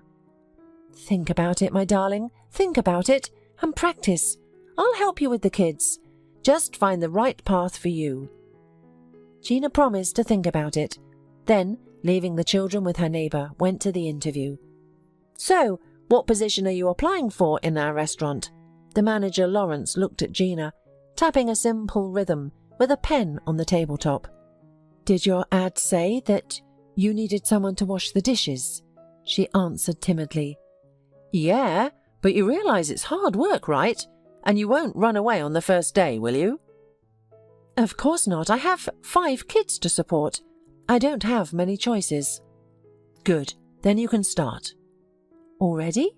She was surprised by the haste. "Do you have any reservations?" The manager raised an eyebrow sceptically. "No, not at all." The kitchen turned out to be a cramped and hot room, making it very stuffy. Gina was provided with a simple apron and gloves, and then escorted to a sink full of plates. "Well, why are you standing there? There's plenty of work to do," shouted the manager, urging her on. "I'm sorry," Gina squeaked, scurrying over to the sink. Apparently such treatment was the norm, as none of the employees even thought to resent it. Gina got to work, listening intently to the surrounding conversations. "How will our musicians cope now?" came from one of the cooks. "It's fine. We still have live music, and we'll use recorded vocals. It's not a big deal. Besides, I'm pretty certain that our clients don't care about what to listen while they eat," replied his companion. "Excuse me, what happened to the singer?" Gina voiced from her corner. The cooks looked at each other, deciding whether it was worth discussing the restaurant's internal problems with a newcomer. Yes, she got pregnant. She's on maternity leave. We haven't found a replacement yet. One of the cooks waved his hand. The owner is currently looking for a new singer. But who would come here? His colleague chuckled. Is it really that difficult? Gina inquired, washing off the soapy foam from the plate. It's a matter of having a decent voice and appearance. After all, a singer has to perform on stage and be like a face of the restaurant. Gina remained silent, involuntarily recalling her conversation with Mrs. Goldstein. She doubted her vocal abilities, but after all, this was just an ordinary restaurant on the outskirts of the city, not the Academy of Arts, right? After her shift ended, she removed her gloves, tidied her hair, and headed straight for the manager's office. If you came for the money, you'll get paid at the end of the week. Lawrence glared at her. I know, but that's not what I want to talk about, Gina blurted out. Then what? Are you thinking of quitting after all? Then you won't get your paycheck. Consider it an unpaid internship. Take me on as a singer, she said, gathering her courage. Oh, really? Are you kidding at me? The manager shook his head. Just give me a chance. Oh, don't be ridiculous. It's as clear as day that you're not cut out for it. Lawrence's words seemed offensive to her. He had never even heard her sing, so he had no right to be so dismissive. Driven by some inner pulse, Gina took a deep breath and began to sing the song with which she had once won a contest. What are you doing? Lawrence wrinkled his nose with feigned displeasure, but Gina didn't stop, continuing to sing without a microphone or music. The words flowed from her soul, forming a beautiful and slightly melancholic melody. All right, I ought to admit that it was not bad. It'll do for a restaurant. Lawrence reluctantly agreed, amazed by the power of the dishwasher's voice. You see, you should have listened first before judging me, Gina said proudly. So you want to sing with us? Fine, muttered Lawrence, but I'll pay you as a dishwasher, and if you like, you can take home the dishes that the client refused. Only for the sake of your children, so they don't go hungry with a mother like you. It was clear that Gina's audacity had offended the manager, but he couldn't afford to not include her in the band, as the next performance was just 2 days away. Where else could he find a replacement? Thank you, Gina sincerely expressed her gratitude. At least it's some form of payment, better than nothing at all. The most important thing is to do what you love. Seeing her enthusiasm, Lawrence wrinkled his nose, displeased by the sight of his subordinate in good spirits. After a moment, however, a nasty smile appeared on his lips, as if he had thought of a way to further humiliate Gina. Doing what you love, huh? Oh dear, I forgot to mention that you'll be singing with a phonogram. What? Why? I'm good enough as I am, Gina said in shock. I don't care about your abilities. All I want is to be sure that you don't mess up the performance. It was obvious that Lawrence was doing this intentionally, humiliating her by thinking too highly of herself. His gaze seemed to say, Look, this is what you're really worth. You're only capable of pretending to be a singer. But even that was enough for Gina, unsophisticated by the gifts of fate. The first performance is in 2 days, and if you mess up, you won't even get leftovers. It had been a month since Gina had been assigned to her new position. She continued to sing, never having the chance to show the audience her real voice. Lawrence never paid her promised money. She mostly survived on grocery trims and occasional handouts from particularly successful concerts. Gina knew he was just profiting from her, but she was not discouraged, especially since she got a real friend here. Do you know who you are? You aren't a dishwasher. You are the real prima donna of this worthless diner, Ned smiled, adjusting his waiter's shirt. "Don't embarrass me. My show is in 20 minutes, and I can't have my voice shaking." Gina giggled. "By the way, this is for you." The young man elegantly pulled out a bouquet from behind his back and handed it over to Gina. "Thank you, but flowers are usually given after a performance." Gina thanked him, inhaling the sweet scent of blossoming buds. "I'm afraid I'll have too much work to do it after the show, so put them in the dressing room and they will please you." Ned smiled. From the first days, the waiter tried to woo Gina by giving her small gifts and nice little things. He was a nice, sweet guy, but Gina couldn't bring herself to reciprocate. The betrayal of her ex-husband was too strong for her to open up to another man. "How's your grandma?" Gina asked, trying to change the subject. "She's fine, moping of course, but generally good. She gave up a lot after Mum died, even though it's been years. I don't think she'll ever fully recover." "Lucky you have her. Even though you didn't know your father, you still had a family," Gina said, clapping Ned on the shoulder in a friendly manner.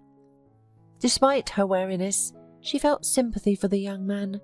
However, she couldn't decide on anything more than friendship yet. "Hey, enough with the snot. Get your makeup on and get on stage," Lawrence shouted angrily, looking at them. "Can't you be more polite?" Ned frowned, instinctively shielding Gina with his shoulder. "Are you going to admonish me too? Would you like to lose your job?" The manager frowned menacingly. "Yelling at employees is a wrong and useless management tactic," Ned retorted. "That's okay, I'll run. The show is actually coming up." Gina intervened in their conflict, soothingly stroking Ned's back. "Don't talk too much here," snarled Lawrence angrily at Ned. The waiter gritted his teeth, but held back the rage that was bursting out. It was a pity to lose his job like this, at the whim of a reckless and arrogant boss. "It's just a shame that you're always insulting Gina, keeping her from opening up." Ned kept trying to get to the boss's conscience. "None of your business, Romeo. Go on, you'd better collect the plates," quipped the manager. Sighing heavily, Ned headed for the hall, where the stage was already in full swing, preparing for the performance. "I wish I could break all this stuff so she could sing in her own voice," muttered Ned, looking at the musicians setting up the equipment. Suddenly, his eyes fell upon a concert microphone, which everyone seemed to have forgotten about, placed on the edge of the stage. Obeying a spontaneous idea, Ned approached it and discreetly disconnected the device from the laptop, then hiding the cord under his apron. "Now we'll see how you set the phonogram to her," Ned grinned. An hour later, Lawrence was frantically rushing around the stage and yelling at Gina, "You fool, how could you lose it?" "What's it got to do with me? Actually, you sent me to the dressing room yourself, and I didn't touch anything," Gina squeaked, afraid to raise her eyes at her furious boss. "Well, what do we do now? How am I supposed to set the phonogram if we don't have a working microphone?" "You think the audience is stupid enough not to notice?" snarled the manager, hovering angrily over her. I can sing live," stuttered Gina with fear. "One more word and I'm going to get your head blown off. Live." "Chief, the show's in 3 minutes. Are we coming out or what?" said one of the musicians. "Yes, we're coming out," Gina shouted in fear. She gathered her last strength to resist the tyrant, realizing that this was her last chance to prove her point. "All right, you guys play and entertain the people. As for you, Gina," Lawrence looked at the singer disparagingly, "if I see even a single dissatisfied guest, you'll immediately pack your bags and vanish, and also compensate me for the cost of the microphone." The spotlights flashed on the stage and the guests began to applaud, welcoming the musicians. "That's it, go! You'll only get one shot at this," Lawrence hissed angrily and then pushed Gina towards the stage. Finally, Gina got a chance to sing in her own voice. She no longer felt any excitement for the audience, only anger at the idiot boss and a desire to prove to him that she wasn't anything. "Hello, welcome to our show," she shouted. Her powerful voice reverberated off the ceiling wall, spreading enchanting notes throughout the hall. The musicians got into action, and along with the first chords, the words of the song started coming off the singer's lips. "That was wonderful!" exclaimed someone from the audience. "Encore! Bravo!" The audience applauded. An hour of the concert flew by unnoticed for all those gathered. Gina's real singing amazed the guests, and even she herself did not expect such a strong reaction. "Why haven't you sung like this before? Please don't put any more phonograms on." Gina bowed happily, sent the delighted crowd an air kiss and left the stage. "I'm so glad it worked out for you," Ned exclaimed, meeting her outside her dressing room. In joy, she rushed to hug the guy. He froze from happiness, and then also wrapped his arms around her. They stood like that for a moment, and then embarrassedly went to different directions. "Oh, I need to wash my makeup off," Gina fussed, embarrassed at her own impulse. "Yeah, I have work to do too." Ned left and Gina followed him with a look. The guy's embrace made her heart beat a little more often, and it became harder and harder to deny their growing sympathy every day. A few more weeks had passed since then. Gina's number of appearances increased. After all, every day more and more people wanted to get to the concert. Now she always sang only with her voice. And her fame slowly began to spread throughout the town. "No way!" Gina exclaimed in surprise, looking at her phone screen. "Look how many views that video of you singing has gotten," smiled Ned. Apparently, one of the guests had guessed to capture Gina's song on his phone and then posted the video on the internet. "You've definitely been noticed. The video has become very popular. People are sharing it with each other, and everyone is admiring it," the waiter continued. Gina inhaled happily, afraid to believe the best. "And, by the way, I contacted the author of the video and asked to leave your phone number in the description if someone wants to offer you a creative contract." "Come on, who needs me except our little town?" Gina brushed it off embarrassedly. Suddenly, her smartphone vibrated in her pocket. She pulled it out, glanced incredulously at the unfamiliar number. "Hello?" Gina answered breathlessly. "Gina, hello, my name is Kimberly. I'm a representative of a music company. Do you have a moment to speak?" "Of course." Not believing in what was happening, replied the singer. "Great. We'd like to offer you a job as a vocalist with us. You will need to move to the capital and sign a contract. All expenses will be covered, and all that is required of you is your beautiful voice. What do you think?" "Oh my God, of course. I agree." "Wonderful. In that case, please confirm your address. We'll send tickets. We look forward to your visit soon." The interlocutor disconnected, and Gina looked at Ned in disbelief. "Wow, the capital. Can you imagine?" she said admiringly, feeling her head start to spin. "Listen, why don't you think about it for a while?" Ned said with a serious look. He didn't seem to like the news about Gina's soon departure. Moreover, it even made him wary. "But it was your idea. You're the reason they got my number," Gina exclaimed. "It's just that it's really far away. I thought maybe one of the locals would want to hire you, or they'd call you on the radio. But the capital? Do you realize what kind of people are there? I think you're just jealous that someone's starting to admire me besides you." Gina angrily blurted out. "That's not the point," answered the guy. "They're all just thinking about ratings there. They don't care about human life, soul." "What the hell do you know about music? I believe in my success. Not without your help, by the way. However, it's a pity you end up being such a coward." "What about the children?" asked Ned, calming down. They said they'll cover all the expenses. So, we're going to start a new life altogether. And you can stay in this swamp if you like it so much. Gina, money can't buy happiness. Of course I can't buy happiness.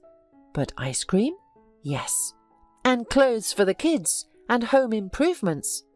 My God, you can't imagine how tired I am of living impoverished, scrounging from paycheck to paycheck. Tears came to Gina's eyes. The drop of success gave hope to start a new life, to get rid of the shameful image of a lonely no-one-needs-a-mother and become a popular singer. It was a pity only that Ned, who always helped, this time turned out to be blind to her suffering. I'm leaving anyway, with or without your approval. She threw to her friend and ran towards the exit. Wait, I was just... But Gina wasn't listening to anything anymore. Kimberly, well, is that woman from the video coming to us? Clarified the head of the music company to his assistant. Of course, Mr. Klein. Where will she go? She replied. All right, get her a normal apartment. Give her some money for the first time. She isn't moving in with the children. Yes, and I'm in shock. Isn't that many expenses? We've promised, of course, but who knew she had a whole brood of kids? It's okay. She'll bring us more money than we're spending now. The main thing is to slip the contract to her in such a way that she doesn't read it, and then we'll squeeze every drop out of her. Mr. Klein smiled. That same evening, the assistant went to the station to meet the future star. Hello, it was me you spoke to on the phone. Kimberly smiled broadly when she saw Gina getting off the train. Oh, hello. I'm sorry, I'm not alone. Kids, say hello. The cluster of 4 toddlers curled around Elaine and Gina, quieted for a moment, squeaked a greeting, and continued their fiddling. Well, great, load up the car and let's go to your new place. Is the apartment really ready yet? Gina wondered. Sure, you just sign right here. Taking advantage of Gina's confusion, the assistant quickly opened a folder with papers in front of her and pointed to the right place with her finger. It's all right there, isn't it? Gina said with a little doubt. Well, of course it is. What's the point of us deceiving you? We're going to cooperate. Without blinking an eye, the assistant lied. After getting the signature, she slammed the folder shut. The radiant smile immediately dissolved, giving way to a businesslike cliffhanger. Okay, well, check in today, and then we're off to record the song tomorrow. So fast. I thought they'd give me at least a couple of days to recover, get settled in after the move. Gina was surprised. Sweetie, you're no longer in your village, but in the big city. A couple of days here is money. Money that nobody's going to lose for nothing. So come on, gather your things and be at the studio at 7 tomorrow. I'll text you the address. That's it. Hey, let's work, came from the loudspeaker in the studio. Give me a break, Gina pleaded, finishing another recording. While you're resting, the competitors are working like crazy. And look at their ratings. You can only dream of such now, the producer angrily reprimanded. My throat is already sore. Spare my vocal cords. Damn it. Okay, you have 5 minutes. Gina, with a heavy sigh, took off her headphones and sat down in the chair prepared by the assistants. Are you okay? Whispered makeup artist Christina, whom they had become friends with during the long preparations for the performance. Life in the capital is not easy, Gina sighed, as she put her face under the cosmetic brush. Simultaneously with the recording, she had a photo shoot for Star at Work, so today the singer had to sing well and look irresistible. I understand. I don't have days off either, Christina nodded. Everything that initially seemed like a fairy tale quickly faded away. That damn contract! If I had known, I never would have signed it, snorted Gina. The conditions are inhuman. I hardly see my children. Sometimes we work 20 hours in a row. I'm wearing myself out. And for what? What's it all for?" "You have to pay for popularity," sighed Christina. "Yeah, but for some reason I'm the one paying, and others are making money." "Are you ready?" came the voice of the producer, who burst into the dressing room, meticulously examining the makeup that was applied. "Mr. Klein, maybe that's enough for today. I'm tired," sobbed Gina.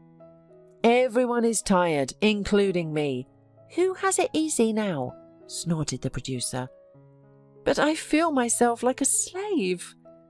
"That's exactly what you are, a slave of show business." The man grinned angrily. "Did you sign the contract?" "Yes, you did." "Do you get paid?" "Yes, you do. And if you want to quit, pay the penalty and leave." Gina only sighed sadly and looked down. She realized that the choice voiced by her producer was just an illusion, and in reality there was nothing she could do. "What don't you like?"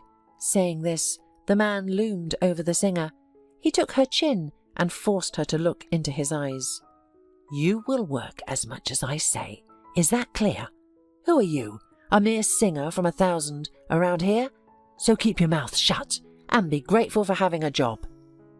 The recording ended 4 hours later, with Gina feeling completely exhausted. Now she even remembered her work at the restaurant with some nostalgia, where she had at least some days off.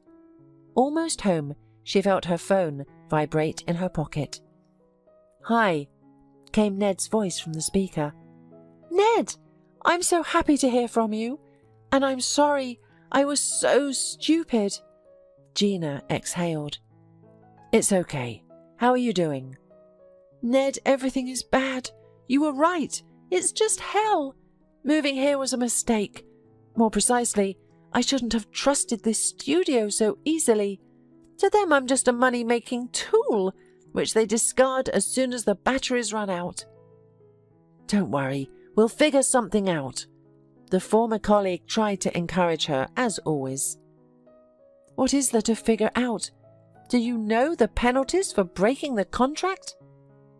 "You know, I'm strong in spirit, so don't worry, we'll get through this. I'll be there soon and try to sort it out." A week later, Ned burst into Mr. Klein's office. "You can't exploit her like this. It's inhuman," he shouted. "Who is this, anyway?" raised the producer's eyebrow, glancing at Kimberly, who was standing behind the uninvited guest. "Either the fiancé or the lover of our Gina. I still don't understand." The assistant shrugged. "I came here specifically to find out what gives you the right to exploit her talent like this. You don't let her see her children, and I'm sure you're playing games with the payments," said Ned. "So, dear groom, nobody forced your Gina to come here. She signed the contract herself. She receives a steady monthly income. How much is left for me is none of your business. You know, a lot of money goes into organization, cosmetics, flights and housing too." "You're all crooks. I've seen enough of you in my life," Ned said with disgust. "Anyway, I don't have time to listen to this nonsense." Mr. Klein waved his hand. Obeying his gesture, the guards, whom Kimberly had called in advance, dragged Ned out of the office. "Don't touch me. I have not finished speaking." "Settle down," phlegmatically threw one of the burly men, dragging Ned down the corridor. "You think I can't get a handle on you? I'll go to the police." Ned exhaled, muffled, hanging on the guard's arms. "I'll have you locked up for beating." "Beating, you say? Is that beating?" muttered the second guard skeptically. "Do you think we should show him what a real beating is?" His partner smiled with a vicious smile. "Well, since he's going to the police anyway, at least let him complain about a real beating." Nodding to each other, the security dragged Ned into a darkened den. They threw him against the opposite wall, making him knock over a small table along the way. "And what? Are you going to torture me?" Ned hissed, feeling his battered sides aching. "Yes." Without another word, the guards began to beat the guy, trying their best to hurt him. At first, Ned still resisted, trying to at least cover his head with his hands. But soon the strength was no longer even enough for that. His mouth was full of the glandular taste of blood, and his consciousness gradually began to fade. "That's enough," came the voice of one of the guards. "Yeah, we'll dump him somewhere in a back alley." "Well, well, be careful with him," came a new voice. Ned jerked, but immediately experienced a new attack of pain, and then quietly groaned. Barely opening his eyes, he noticed people in white coats and a bright lamp pointed directly at his face. "Oh, he's awake. And you said he wouldn't," said one of the orderlies cheerfully. "Where did he even come from?" said the elderly doctor perplexedly, looking at the terrible beatings. "Oh, he must have quarrelled with someone at the club. They found him in an alley. An elderly man was going to the store, saw him, so he called an ambulance." "All right, let's get him on the table and patch him up quickly but properly," he said to the surgeon and started working. "Where am I?" Ned woke up after the operation. "In the hospital, young man. Trauma department." The doctor greeted him. 4 hours we treated you to fix everything your abusers had done. Thank God, no major traumas. Tell me your name. Where are you from and what happened?" Ned introduced himself, and when he named the town he had come from, the elderly surgeon was overjoyed. It turned out that he himself was from that town. "Nice to hear." The waiter wanted to get up, but immediately coughed from the pain in his battered limbs. Lie down. You need to rest now. You're my countryman, and it's a matter of honour to help you. Therefore, tell me what happened." The doctor immediately calmed him down. "It doesn't make any difference. You'd think you could help. There's too many big people involved in this. It's best not to even get involved." Ned became sad again, remembering the real reason for his visit to the hospital. "Don't look at me like at an ordinary physician. Actually, I also have connections and some influence. So spit it out." "Where would a doctor get connections?" Ned skeptically remarked. "Well, we save all kinds of people, and some of them leave business cards ready to help in gratitude for their saved health. So, come on, maybe we'll punish your abuser." "I'm okay, but they're holding a woman almost in slavery. She's got a voice like an angel, and those bastards make her work like a damned. She can't see the light of day, and they won't let her near her children." "Is she your bride?" The doctor nodded understandingly. "Not yet, but I love her more than life. I'd do anything to save her." "All right, hero. I can see that you'll rush into fire and water to rescue her. I'll help you, but get some rest. I have a couple of calls to make." "Mr. Klein, there are some serious people here to see you." Kimberly ran fearfully into the office. "What's the matter?" The producer jumped up from his chair. They... But the assistant did not have time to finish her sentence. A respectable gentleman in an expensive suit entered the office, followed by 2 tough guys. "To what do I owe your visit?" Mr. Klein said dryly, noticing the serious guests at once. "Why, sit down, there's no need to be nervous." The guest smiled dazzlingly. "My name is Mr. Anderson. I'm a lawyer and a representative of the company." He silently held out a business card, making the producer literally turn pale after reading the name. "Really?" Mr. Klein said quietly.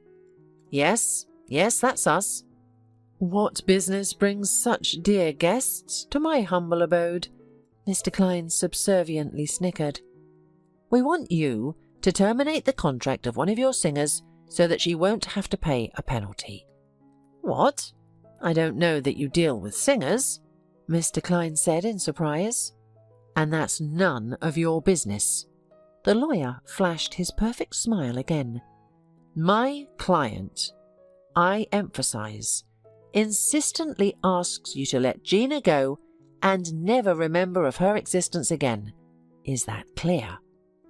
Mr. Klein only nodded, wiping away the cold sweat that appeared on his forehead. "And yes, if the girl's reputation is damaged or discredited in any way. Oh, don't worry. I understand all that. No claims. I've already forgotten she exists. Fine. Remember, I will see to the termination of your contract with her, and if you try to cheat. Mr. Anderson didn't finish his sentence, only brushed a non-existent speck of dust off his shoulder, got up from his chair, and headed for the door. Mr. Klein, he suddenly spoke up, having already practically left the office. What? Asked the producer nervously. The termination papers must be ready by this evening. The serious men finally left Mr. Klein's office, closing the door softly behind them. In the silence that hung, even the ticking of the hands of the clock seemed to be a drumbeat. She's our favourite singer, the main earnings, the concerts, all tied up with her, whispered Kimberly.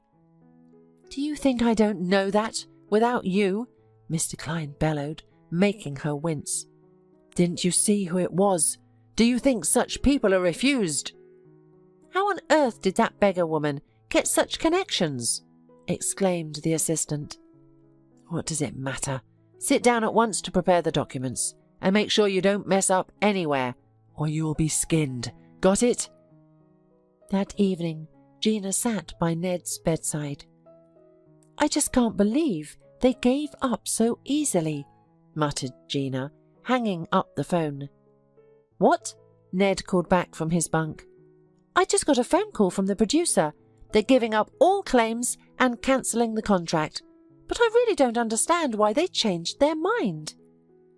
That's a great idea, exclaimed Ned cheerfully, and I'm pretty sure my doctor had a hand in it. I don't understand anything. An unfamiliar man called me this morning, said you're in the hospital. I rushed over, and here it is. Yes, that was him, probably. Imagine, it turns out, he grew up in the same town as me, and he turned out to be a great man.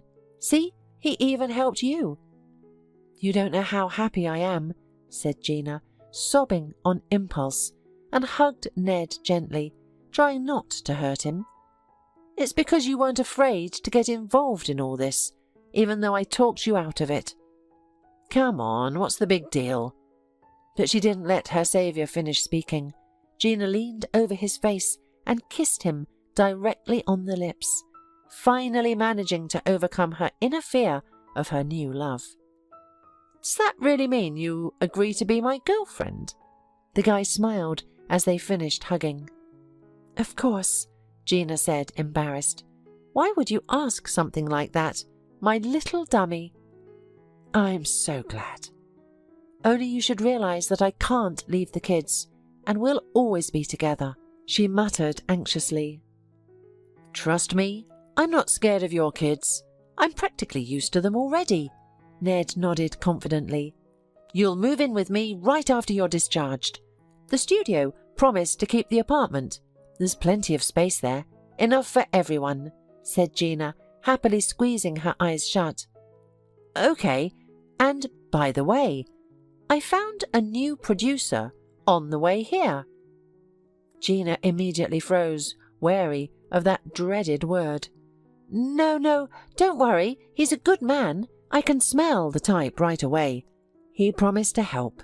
He promised to find a good studio where they'll take your interests into account, where they won't overwork you. Are you sure we can trust him? My surgeon's friend has already checked him out and he says he's decent. So I can keep a solo career, Gina said thoughtfully. Of course, everyone already knows you. People will buy tickets and you'll be able to set your own tour schedule and get paid fairly. That's great! The couple hugged again, enjoying each other's closeness. It seemed like there was no one happier in the whole world right now. Hello, young people, came the cheerful voice of Dr. White. I see our hero is on the mend. Yes, I feel better. Thank you, Dr. White, sincerely thanked Ned. Oh, it's just a couple of phone calls, waved his hand at the doctor. People should help each other, especially those who are in trouble. Thank you, Dr. White. Gina thanked him sincerely. In fact, I don't know how I would be without you. You've become a saviour angel to me. Everyone laughed, and it was a laugh of happiness and joy. A week later, Ned was discharged from the hospital, and Gina came to pick him up and take him to her home. Dr. White often visited them, and Gina's children were always delighted to see him because he always brought them treats and gifts. After some time, Gina and Ned got married. Gina's career developed. Her new producer turned out to be a good man who really cared for her. Ned became a reliable support for Gina, taking care of the house, the children, and Gina herself. As for Gina, she was not spoiled by popularity. She remained the same kind and generous woman, never forgetting all the people who had helped her get out of the difficult times in her life.